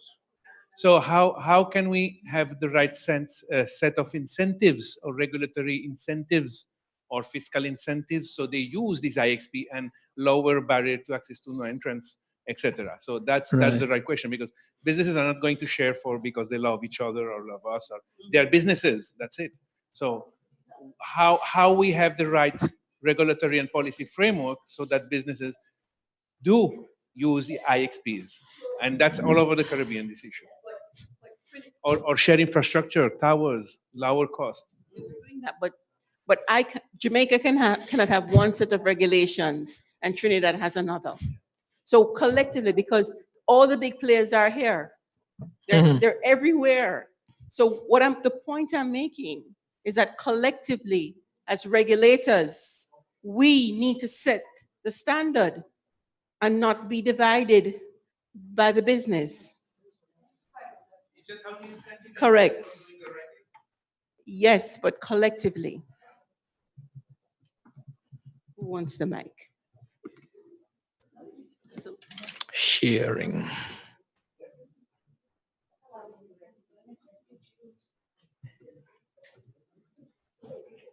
Come, my people. We need to hear your voice. I love this. I think everybody should have voice more than enough today.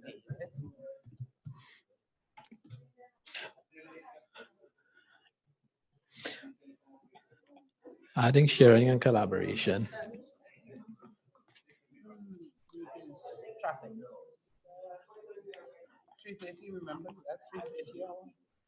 All right, so as it is, we want to pull in the idea of sharing and collaboration to govern this whole thing. Tweak a bit the text in the first bullet, but the first bullet that I guess in concept is understood and accepted as related to infrastructure and services. Create a bullet related to human resources, capacity, and development and retention.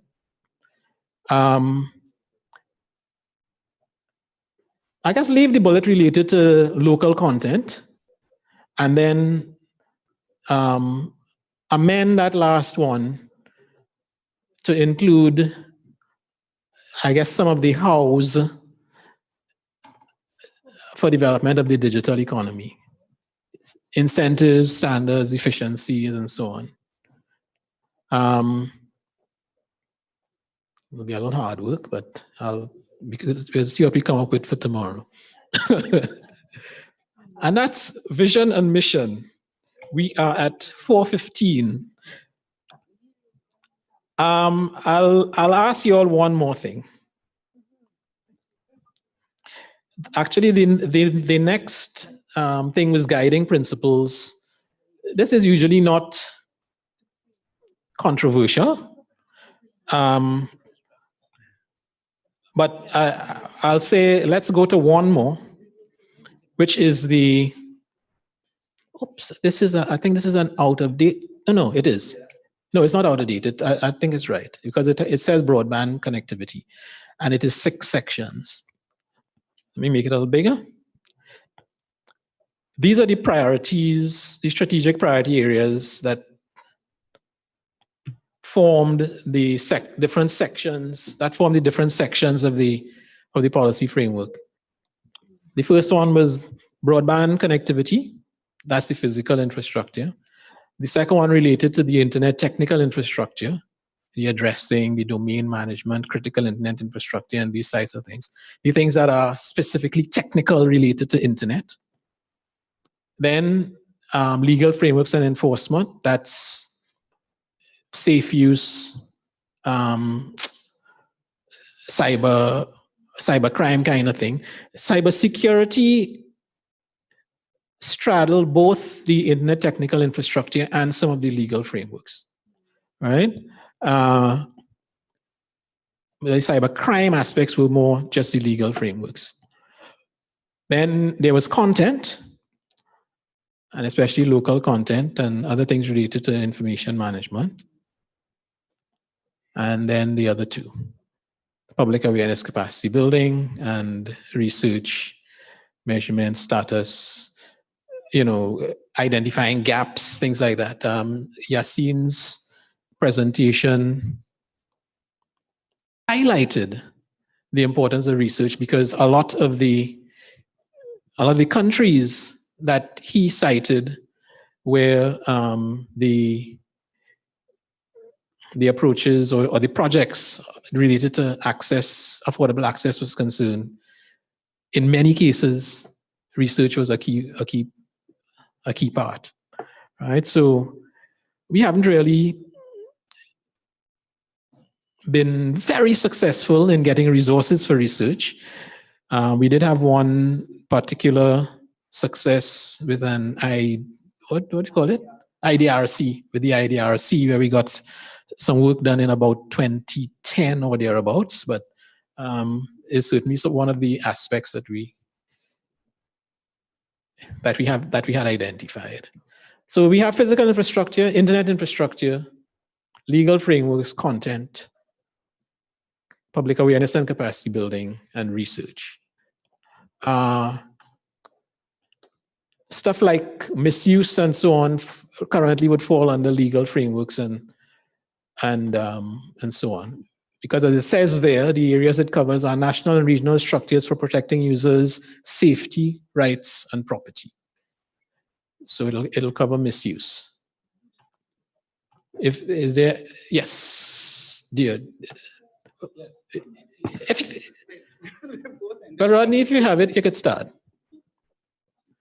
Okay, so my observation is that I actually don't have a big difficulty with the policy framework as it is, and we can tweak stuff and change words. I think what is important though is that we start to push this as a real regional policy framework. So it should really inform. We talked about the national IGFs this morning. It should inform those discussions. It should be a point of reference when we talk about national IGFs. So we should pull the major policy areas from here, and that should inform the discussion. And if this doesn't address issues that are relevant to us in Barbados, or if in our discussions in Barbados other issues come up, then it should feed into this. So I'm saying that what is important, in addition to changing the language in this document, is also the concerted effort to ensure that this is fully adopted and pushed. And we can do it through the multi-stakeholder groups, like TTMAG and the Internet Society, the local chapters, and the governments as well, but that we should push towards more widespread adoption of the policy framework within the region. Okay. Thanks. And this sort of follows on to that. Please, if we are going to have a human-centered internet could we put public awareness and capacity building first? I know these are 6 equals, but people jump to the first thing at the top of the list. And when I saw this document a long time ago, it irritated me for the same reason, because you build all your broadband and your infrastructure, but there's nobody using it. Because, so please, can you put them at the top? And please, could that be a general decision that the human aspect of the internet governance is given priority all the way through this internet governance policy for the Caribbean? Not the infrastructure, not the telecommunications, the people who are going to use it. Okay. Any comments on that? I have one thing to add for this. We are talking about returning attractiveness and human capacity and building capacity and sharing of knowledge and all these good things that take human beings. But we also know there is brain drain happening in the Caribbean. It's happening for a long time. Everybody has family members who have gone on. But I have noticed just in my little purview within the last 2 years, we have people returning. And it's because they're seeing attractiveness due to their type of business they want to be in, their field of study. So if it is we make this public awareness capacity building important. Is this working? Yeah. It will hit all those deliverables as well too, bringing back the diaspora and growing the content, growing the capacity. So I think I agree with Deidre here too. Yeah, so I agree about the prominence of HR, the human aspects. I mean, I would encourage you to relook though at the classifications. Look at the top 3, which are currently the top 3, but we have agreed they would no longer be the top 3. But if we look at them, I would prefer to see legal and regulatory frameworks as opposed to legal frameworks / enforcement. Enforcement is a part of your regulatory framework. So legal and regulatory frameworks. So you bring down regulation from the top and it's in there. Also things like, you see the first one, the physical infrastructure, access and connectivity. As far as physical infrastructure is concerned, what is the difference between access and connectivity? Also, quality of service is not in its true sense purely an infrastructure issue. You can put quality of service and technical standards under legal and regulatory. You see, so let's have some clear categories. The infrastructure, you can have physical infrastructure, you can have logical infrastructure, fine, but then the bits and pieces that you put in there should be clearly physical and logical, and then the rest of the bucket is legal and regulatory. Yeah?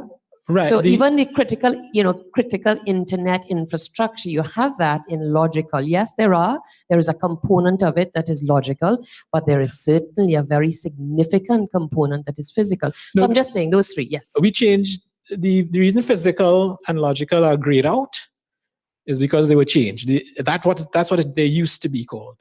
We used to call it physical and logical, and we changed it to infrastructure for broadband connectivity. Okay, good. And then internet technical infrastructure. I don't know what technical means, but yes, I understand what you mean to say. But yes, if you would consider though, or maybe we call it internet infrastructure. I don't know. If I feel happy with that, except that is a technical interpretation, of internet infrastructure. But what I'm saying is, and if you want, we can have a chat later about some revisions, some recommended revisions to just those 3 buckets. Yeah. I just wanted to say about the way people can look at things. For me, research and people are the reason that we can get content and legal and infrastructure and all the rest. I'm not particularly concerned with which, maybe I just look at things upside down, but I'm not, it just never occurred to me that the top was more important than the bottom. Right. That's true. And I think it's a perception. If we just do a little infograph or chat, the whole thing goes away. and they're all relatively, they're all maybe important. maybe if we put Nothing them has been across the top or prioritized. something. I don't think we need to prioritize. I think by having Yeah. these things in there, Yeah. by definition, these are the things we prioritize. These are our priorities. Right. So and they're all priorities. Maybe So maybe putting them maybe like put it that in a circle. I don't gives care. an impression. Maybe I'll see if we could put it sideways. Yeah, see if we could get somebody good with infographics and make it look so Yeah. people don't get, because to me Right. they're all important. Nothing of those could happen without will work Yeah. without your rest, and there's no need to, you know. Yeah. All right, so I would just Rodney? add to that as well. That, I believe there can be a merging of the physical and logical, and call it internet infrastructure, and move the regulatory stuff like QoS and regulation down to legal and regulatory frameworks. And, yeah. No, sorry. So I believe that we can merge the physical and logical, call it Okay. internet infrastructure, and deal with move the quality of service and regulation and the technical standards under the legal and regulatory frameworks. To simplify it.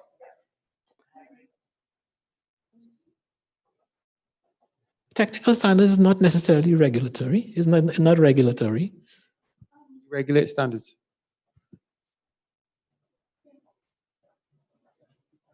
I don't know.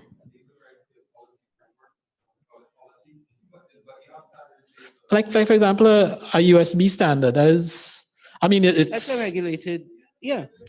It's been decided, it's. I wouldn't call that regulatory. The regulators might adopt it for their purposes, but is not regulatory. Mhm. Those standards that fall within that are regulated. No, not necessarily. It's the standards that are used on the internet, the standards that are used for the connectivity and so on. Yeah, But It's not- those not necessarily- standards are adopted based on global policy and global framework, global regulatory framework, whether it's through the ITU or ICANN or any of those bodies. So we're saying, Yeah, it might be. splitting hairs, but Nigel, aren't I'm saying they're not made by regulatory agencies. Go ahead, aren't we Leonardo. missing net neutrality in this whole concept because we want to put people forward, and net neutrality is a good building block to give people the opportunity, the right to get the content that they need and they want, without being blocked by the ISP. And maybe we also need some focus on the provisioning of service instead of just a focus on the infrastructure itself. Services. Okay, the net neutrality is under content, under internet content, the information management part of it. What was the other thing you said was, what was the other thing? You just said it. After the net neutrality, you said something. Service provisioning. because Service provisioning, It depends right. on the service provision and not the actual Service network, the provisioning. infrastructure itself. I guess the closest we have there is quality of service up in the first one. Actually- Infrastructure for broadband connectivity. Nigel, maybe something like net neutrality should be in the mission, as in keeping a free, open. Where we talked It's about there. that. It was there. Right. It said open and so on. But if the whole concept of net neutrality, that should be there. but Open then and you need to equitable break- and all that. But you need to break down what you want about net neutrality in here.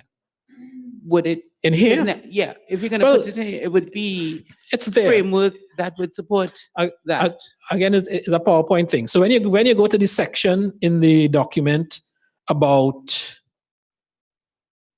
content, internet content, you will find a specific policy recommendation related to net neutrality, right? So it's in there, but it's not obvious in the summary because it'll fall under information management. Is why it'll fall under information management. Is what? Privacy? Privacy would be under the legal and regulatory frameworks. There are national and regional structures for protecting users' safety, rights, property. It should have said privacy. Yes.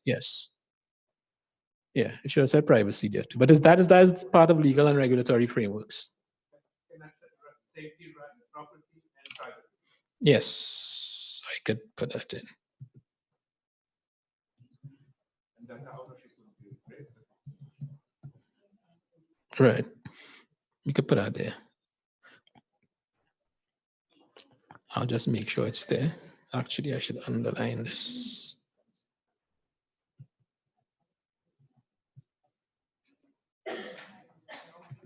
And underline this.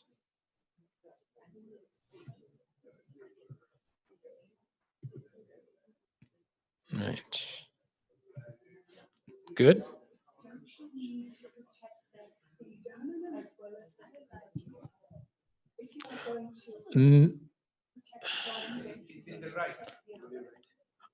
That's your rights, I guess.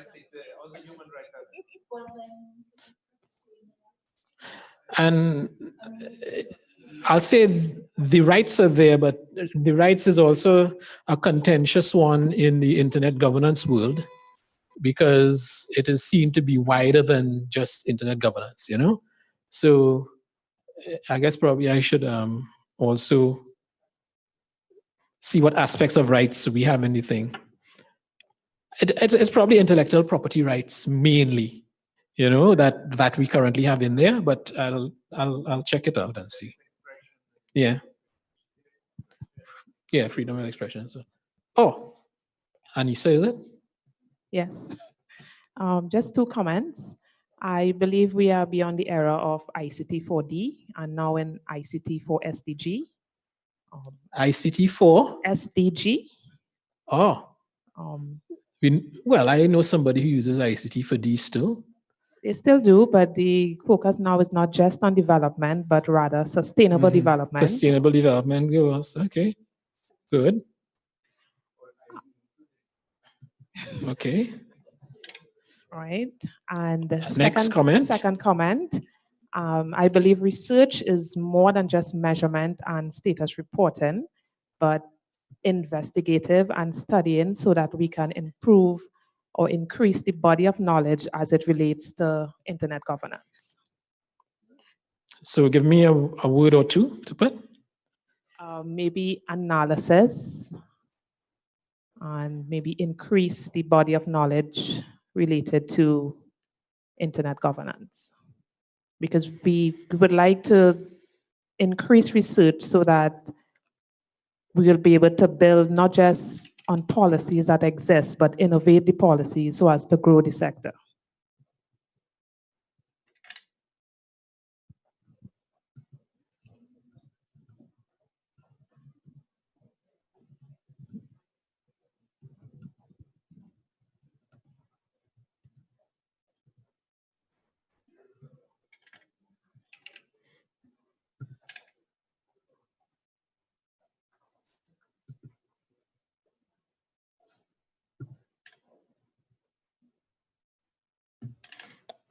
All right, to increase the body of internet governance, increase the body of knowledge or something. Knowledge.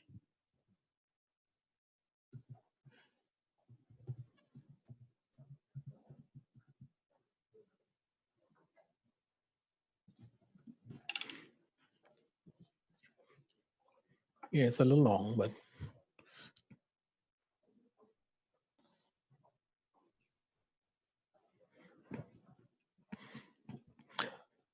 Okay, so we're not necessarily reducing. Oh, Rodney suggested that we might be able to merge the 2 infrastructures. And we call it, what do we call it? Internet infrastructure. Okay, so we move from physical infrastructure initially to broadband, because we definitely say we have to be broadband. So we could possibly go from 6 to 5. 1, 2, 3, 4, 5, 6. Yeah, from 6 to 5 areas. I'd like to support that latter point. Cecil. Yes, Cecil. Mm-hmm. That latter point that was made way back. I think you might have been one of the persons I spoke with. You're from I'm not hearing US, you. TT, Trinidad, UA. Yes, I'm sure you're one of the persons I spoke with. way back in when I just became a MAG member for the IGF, I recalled my first meeting I had an awakening, whereby at that point I realized that we in the Caribbean were just trying to figure out what IGF was all about.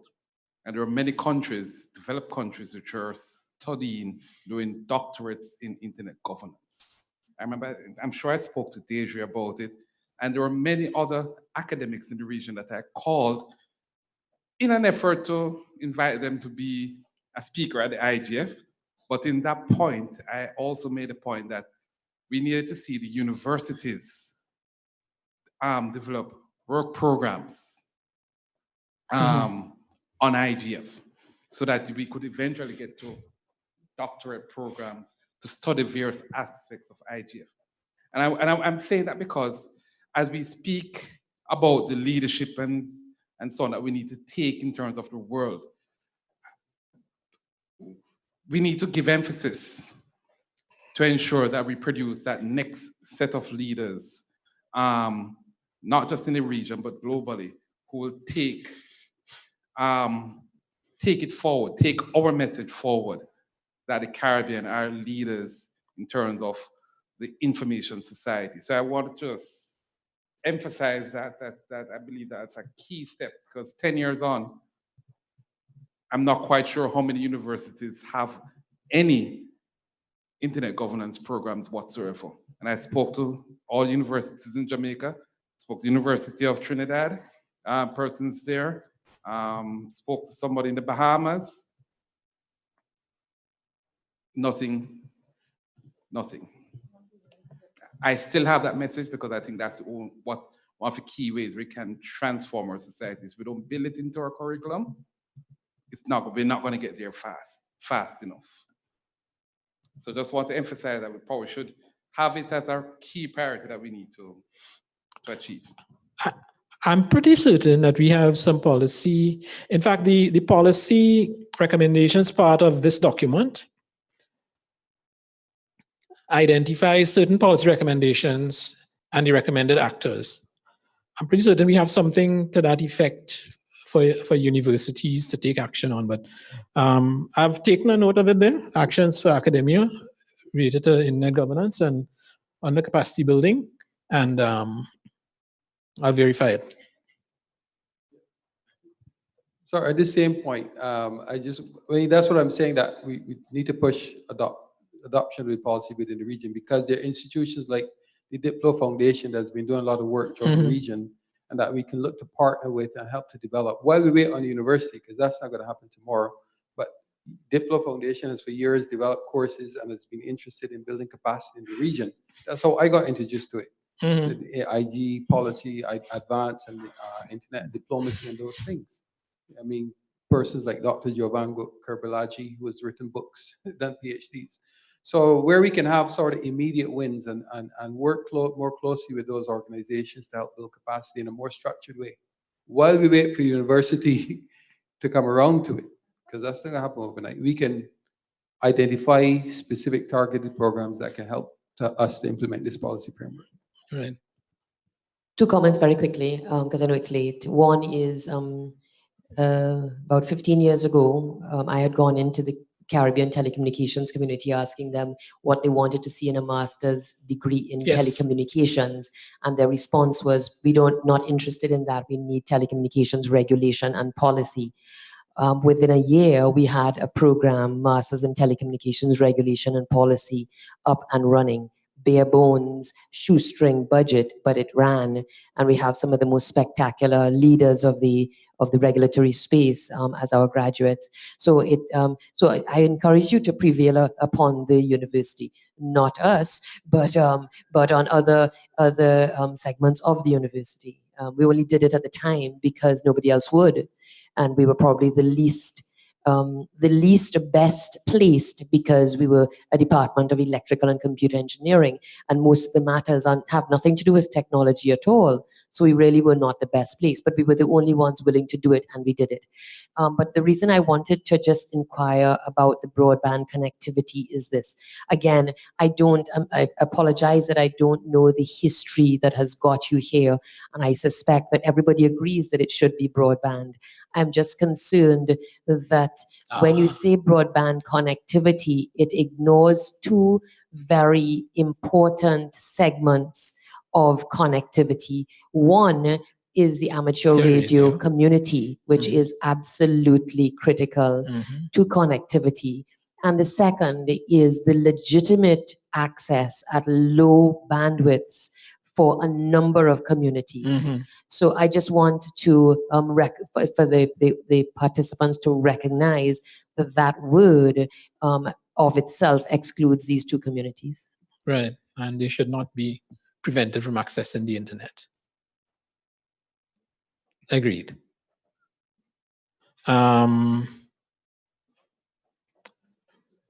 Yes, and to your first point about the graduates, I know we have at least a couple in this room.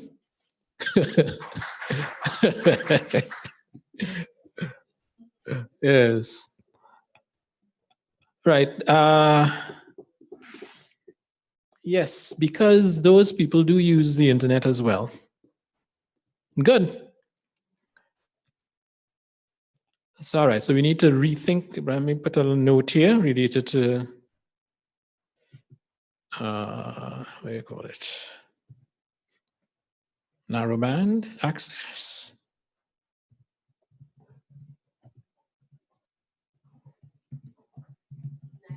Yep.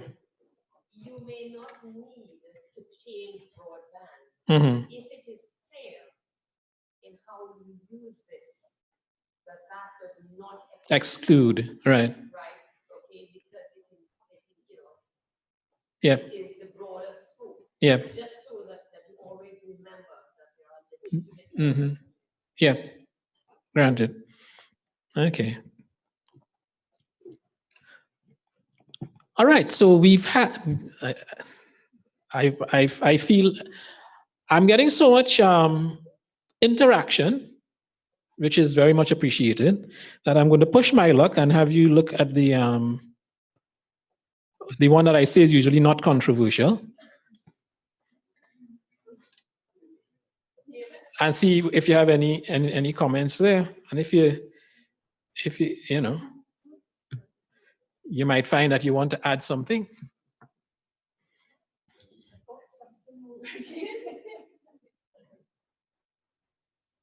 And we have inclusiveness there as a guiding principle.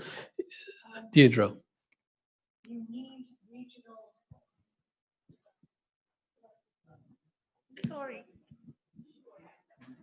You need regional harmonization for other reasons than economies of scale. So I think you need to take out the economies of scale and just hope that you will have regional harmonization. You can't do all this business with IDs and everything we were looking at yesterday if you don't have regionally harmonized legislation and regulation. So it's not just about economies of scale. What else might it be for? You're saying? The legislation and the regulation. You can't do a lot of things unless you can't have a single ICT space. Yeah. Unless everybody's. Yeah, okay. I understand. One need not specify it that way. Yeah. Escape. So we taking this off. Any objections to taking it off? No. Okay. I'll just take it off. And I just realized, because I was trying to find a file just now, and I'm not using my computer, so I'll have to remember to take this off. Yes, Kevin. Hi, Nigel. I'm not quite sure if the point is captured well in the last bullet there. I think it's important to ensure there are Caribbean voices that participate in global rulemaking, when it comes to the internet. So not just from a receptive standpoint about following trends or taking into account best practices, but participating in global rulemaking. I think that is a key feature that needs to be explicit in this list of principles. And could we cut out the best? Maybe call it good practices, because one size doesn't fit all. Yeah, it has been a used expression. So we'll say good. Kevin, give me some words now. I don't like the word trends though, because some people think climate change is a trend. So, and you know, the Caribbean is the most, one of the most fragile regions for impacts of climate change. So I would find a next word for trend, not to exclusively consider climate change, but you do have mentioned disaster preparedness and management, which is a side effect of climate change. I'm really trying to remember what was the context of that, you know, to find another word for you. All right, Yeah, so Deidre has I'll put the trends in brackets. critical issues. Critical issues is a good synonym.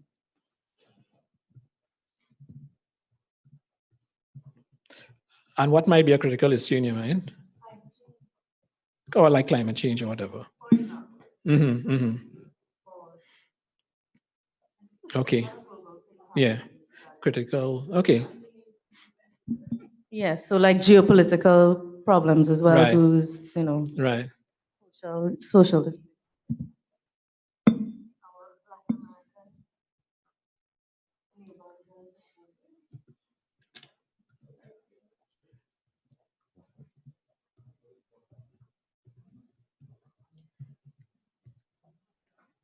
And Nigel, when you're finished there, I have some language that you can use for the point I raised.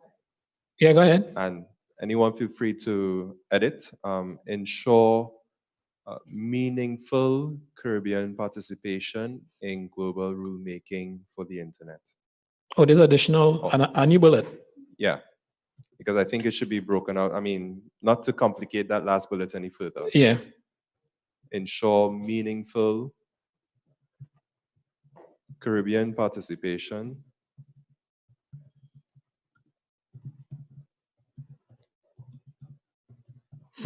in global rulemaking for the internet.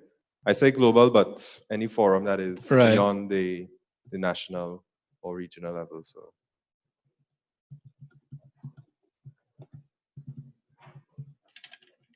All right, let me underline that too, so I know that that's new.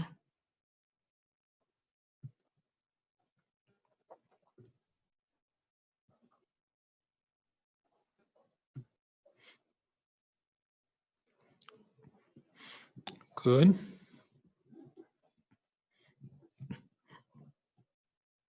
The others are not controversial. Is there a stronger word than consider to go in front of disaster preparedness? I would rather you did something more than just consider it. Prioritize. ICT is actually one of the leading tools they are trying to use right now to help prepare.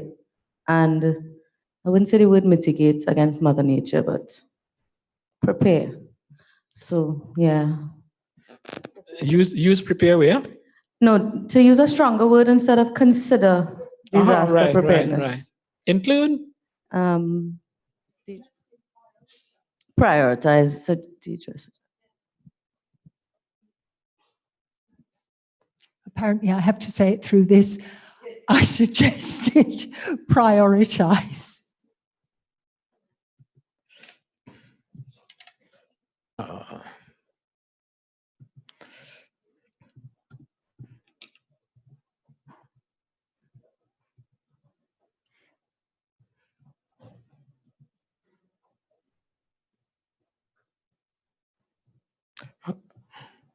I'm offering one here.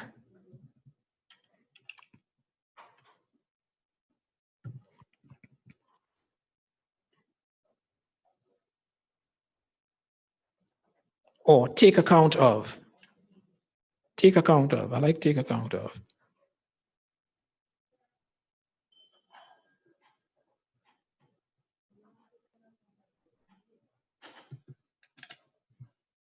That's a IT construct.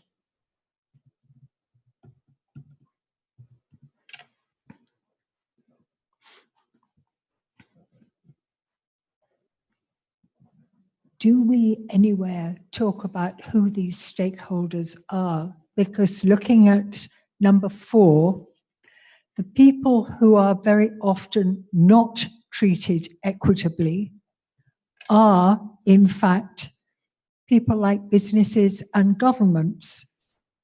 Other people have the conversation, and the businesses and the governments are on occasion pushed to the edges. And when you say all stakeholders, people always assume that it's civil society that's marginalized, but no, civil society will go and shout. Like,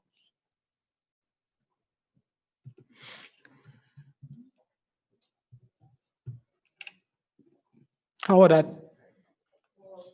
All stakeholder groups.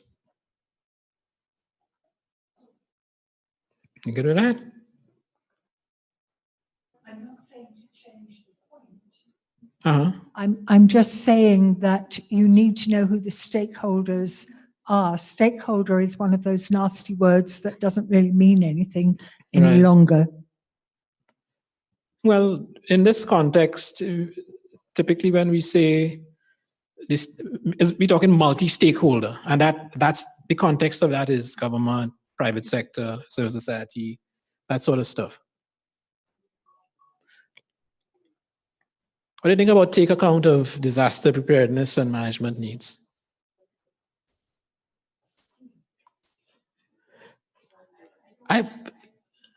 Yes. I don't like the word disaster preparedness. I prefer the word business continuity and planning, rather than saying that a disaster is going to come. You know, you speak it, it happens. So I change my mindset. I put in our place, it's business continuity planning, rather than, yes, which is taking account of anything that should come our way, business will continue. No, but it's not business alone. Yeah, but all right, what you said, resilience? Yes, but can we take out disaster? Somebody has helped me with just to find a word, yeah? Yeah, I don't like disaster. Just to find emergency? No. Emergency preparedness? No, come again. No? Come again. I heard resilience, plan. Can we have the scholars in the room? Come on, scholars. Do we need a stretch? Do we need a stretch? We had to find a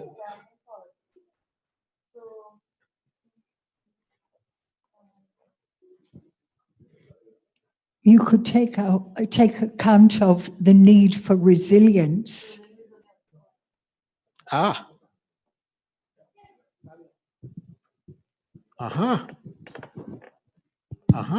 Nigel, I think whether we like or not, disasters do happen. And and it is one of the ways that we are using, especially in the international arena, let's say, to get assistance from others. So I think we should leave that particular name there. It's quite important.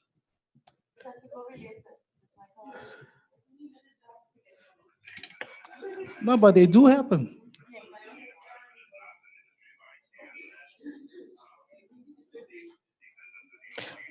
Say that again, Shunan. So your point is that if you look globally, it's used globally. Yes, there are a lot of discussions going on, not discussion, I mean, policies with respect to natural disaster mitigation strategies and those kind of things. Right. So But we all agree that, or do we all agree that the point is to take account of that need for resilience under all circumstances, whether you have, whatever special circumstances. I think, like Sharon said, if you have the keyword in there of disaster management, you can attract a lot of focus and collaboration on that. Disaster management is also one of the main items of ITU. Yes. And right now, including they having a program for developing a radio amateur station wind link system. They finalized it in the Central Caribbean, and now they're coming. In Central America, and now they're coming to the Caribbean. So by keeping the word in there, I think you can use that in your benefit. All right, I haven't taken it out. I just put some other considerations there. And in my own mind, prioritize is a little too strong. Because it would seem to be more important than the other things. Maybe, or you could say take due account of, to say that, rather than take account of, you could say take due account of. Meaning, it's as important as everything else. And we'll see what come into the thing there.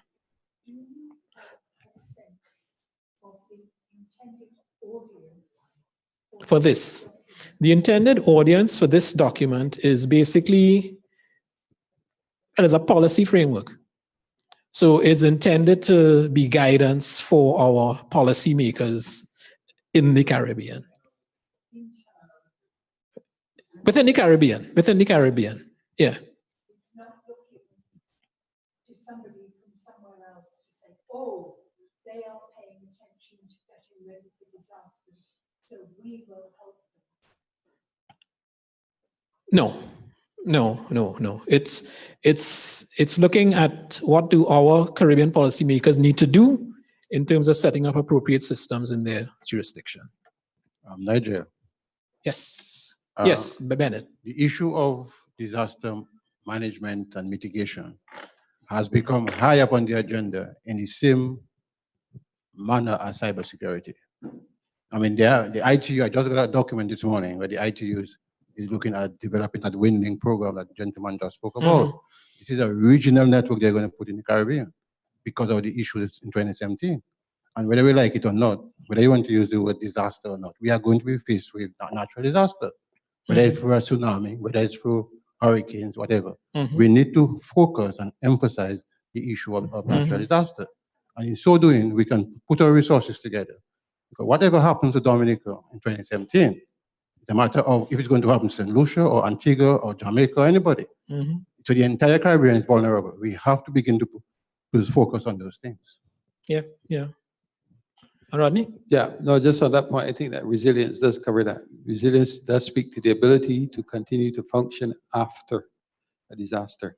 So I'm okay with the language of resilience. I also wanted to say in terms of expanding the point that Kevin made about ensuring meaningful participation. Yes, it's not showing. Yes, it's gone off the thing. But I just wanted to say, these are of course are bullet points, but in expanding on that, I think it should be emphasized in terms of coordination of our regional participation in the global forum. So I think if, for example, if a representative from the Caribbean is sitting on the governmental advisory committee in ICANN or attending the Internet Governance Forum, Global Internet Governance Forum, then their brief, their input, their intervention should be based on or should include the regional perspective. So they should, they're fine to represent St. Vincent or Antigua and Barbuda, but their brief should also be informed, or their input, their interventions should be informed also by the regional input. So I think it gives effect to this meaningful participation if our views and our policy inputs are coordinated and disseminated or put forward within these international and global fora. Right. So what I'm saying, we need to establish a mechanism. This is what makes it meaningful. We have a mechanism for doing that, whether it's through the CTU or by coordinating with the multi-stakeholders, the governments, the CTU has perspective on, the MAG, the Internet Society, local chapters and stuff like that. So basically you want to make what we do informally formal, because this is how we work. So, yeah. Yeah, see? Yeah, just wondering, is there anything that talks to, how can I phrase it? We're not hearing you too well. Is there anything that talks to engage or collaborate or with the other parts of the Caribbean that are not usually in this? I mean, I'm talking about, you know, like the French territories or Dominican Republic, Cuba, Puerto Rico, that maybe represent a big part, well, and where a lot of these things. If Cuba would be I don't say that, you know, let's not. I'm not meaning in union or anything. Just talk to, collaborate, exchange, try to get closer. Maybe you have similar issues, problems, and solutions that you can share, or a common front in international organizations or in negotiations, in the ITUs, in the trade agendas, and maybe there are some things that are good to seek alliances. Let's say cross Caribbean, cross languages, cross the usual colonial inherited divisions and language barriers. I would say that is actually something that does go on in the at-large end user community, but in a non-official kind of way. Because we do work with Haiti and basically all the ALSs within ICANN. We have a Caribbean caucus that includes everyone, including, basically it doesn't matter, as long as you're in the Caribbean, you're part of it. So Cristal from Haiti's in it and so on. I don't remember if there's any specific statement related to that, but I'll check it, because in the first section where it talks about the basis and the aims of the framework, there might be some language there related to that. But I've taken a note of it here. I'd consider it.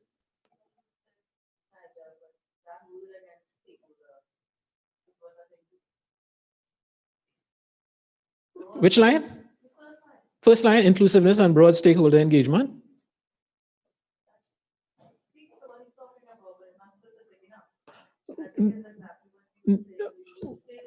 Yeah, that statement relates to the regularly stated internet governance stakeholder groups of government and private sector and civil society. That's what that's talking about. Yeah.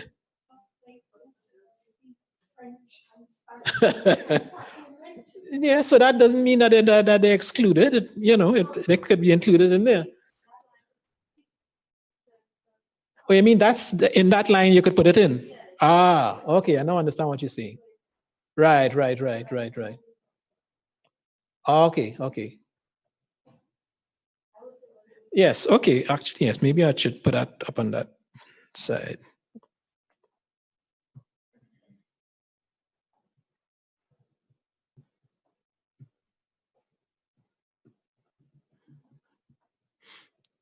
And delete. Right. All right, I think we got some ideas there. We have a session, we catered some time tomorrow to kind of come back from this workshop to review what we have. And I'll plan to use that time to maybe represent some amendments based on your comments, and we could see if we're satisfied with those going forward. There was another section I had hoped to do this afternoon related to advancing the sustainability, and that was been a discussion of our Caribbean Internet Development Foundation, which I think we'll probably have to carry across to tomorrow as well. So we'll have to be a little bit efficient tomorrow to be able to handle both of those things. So that means that we would like you to come on time tomorrow, please God. And in fact, it's important because the first item is a remote presentation about online safety. So, and you know, those remote presentations, we have to schedule them and basically try to keep them as they are. And it's somebody in the UK. So we would ask that, we would need to start at, promptly at 8:30 in the morning. So we can do that. We can do that. Our agenda calls for a discussion on data protection and privacy, more from the legislative aspects, or should I say legal and regulatory aspects. And then we would have some time probably to discuss the workshop recommendations and so on. All right, so I am very pleased, in fact, with the interaction that I've had, and I didn't notice any complaints about us running long today.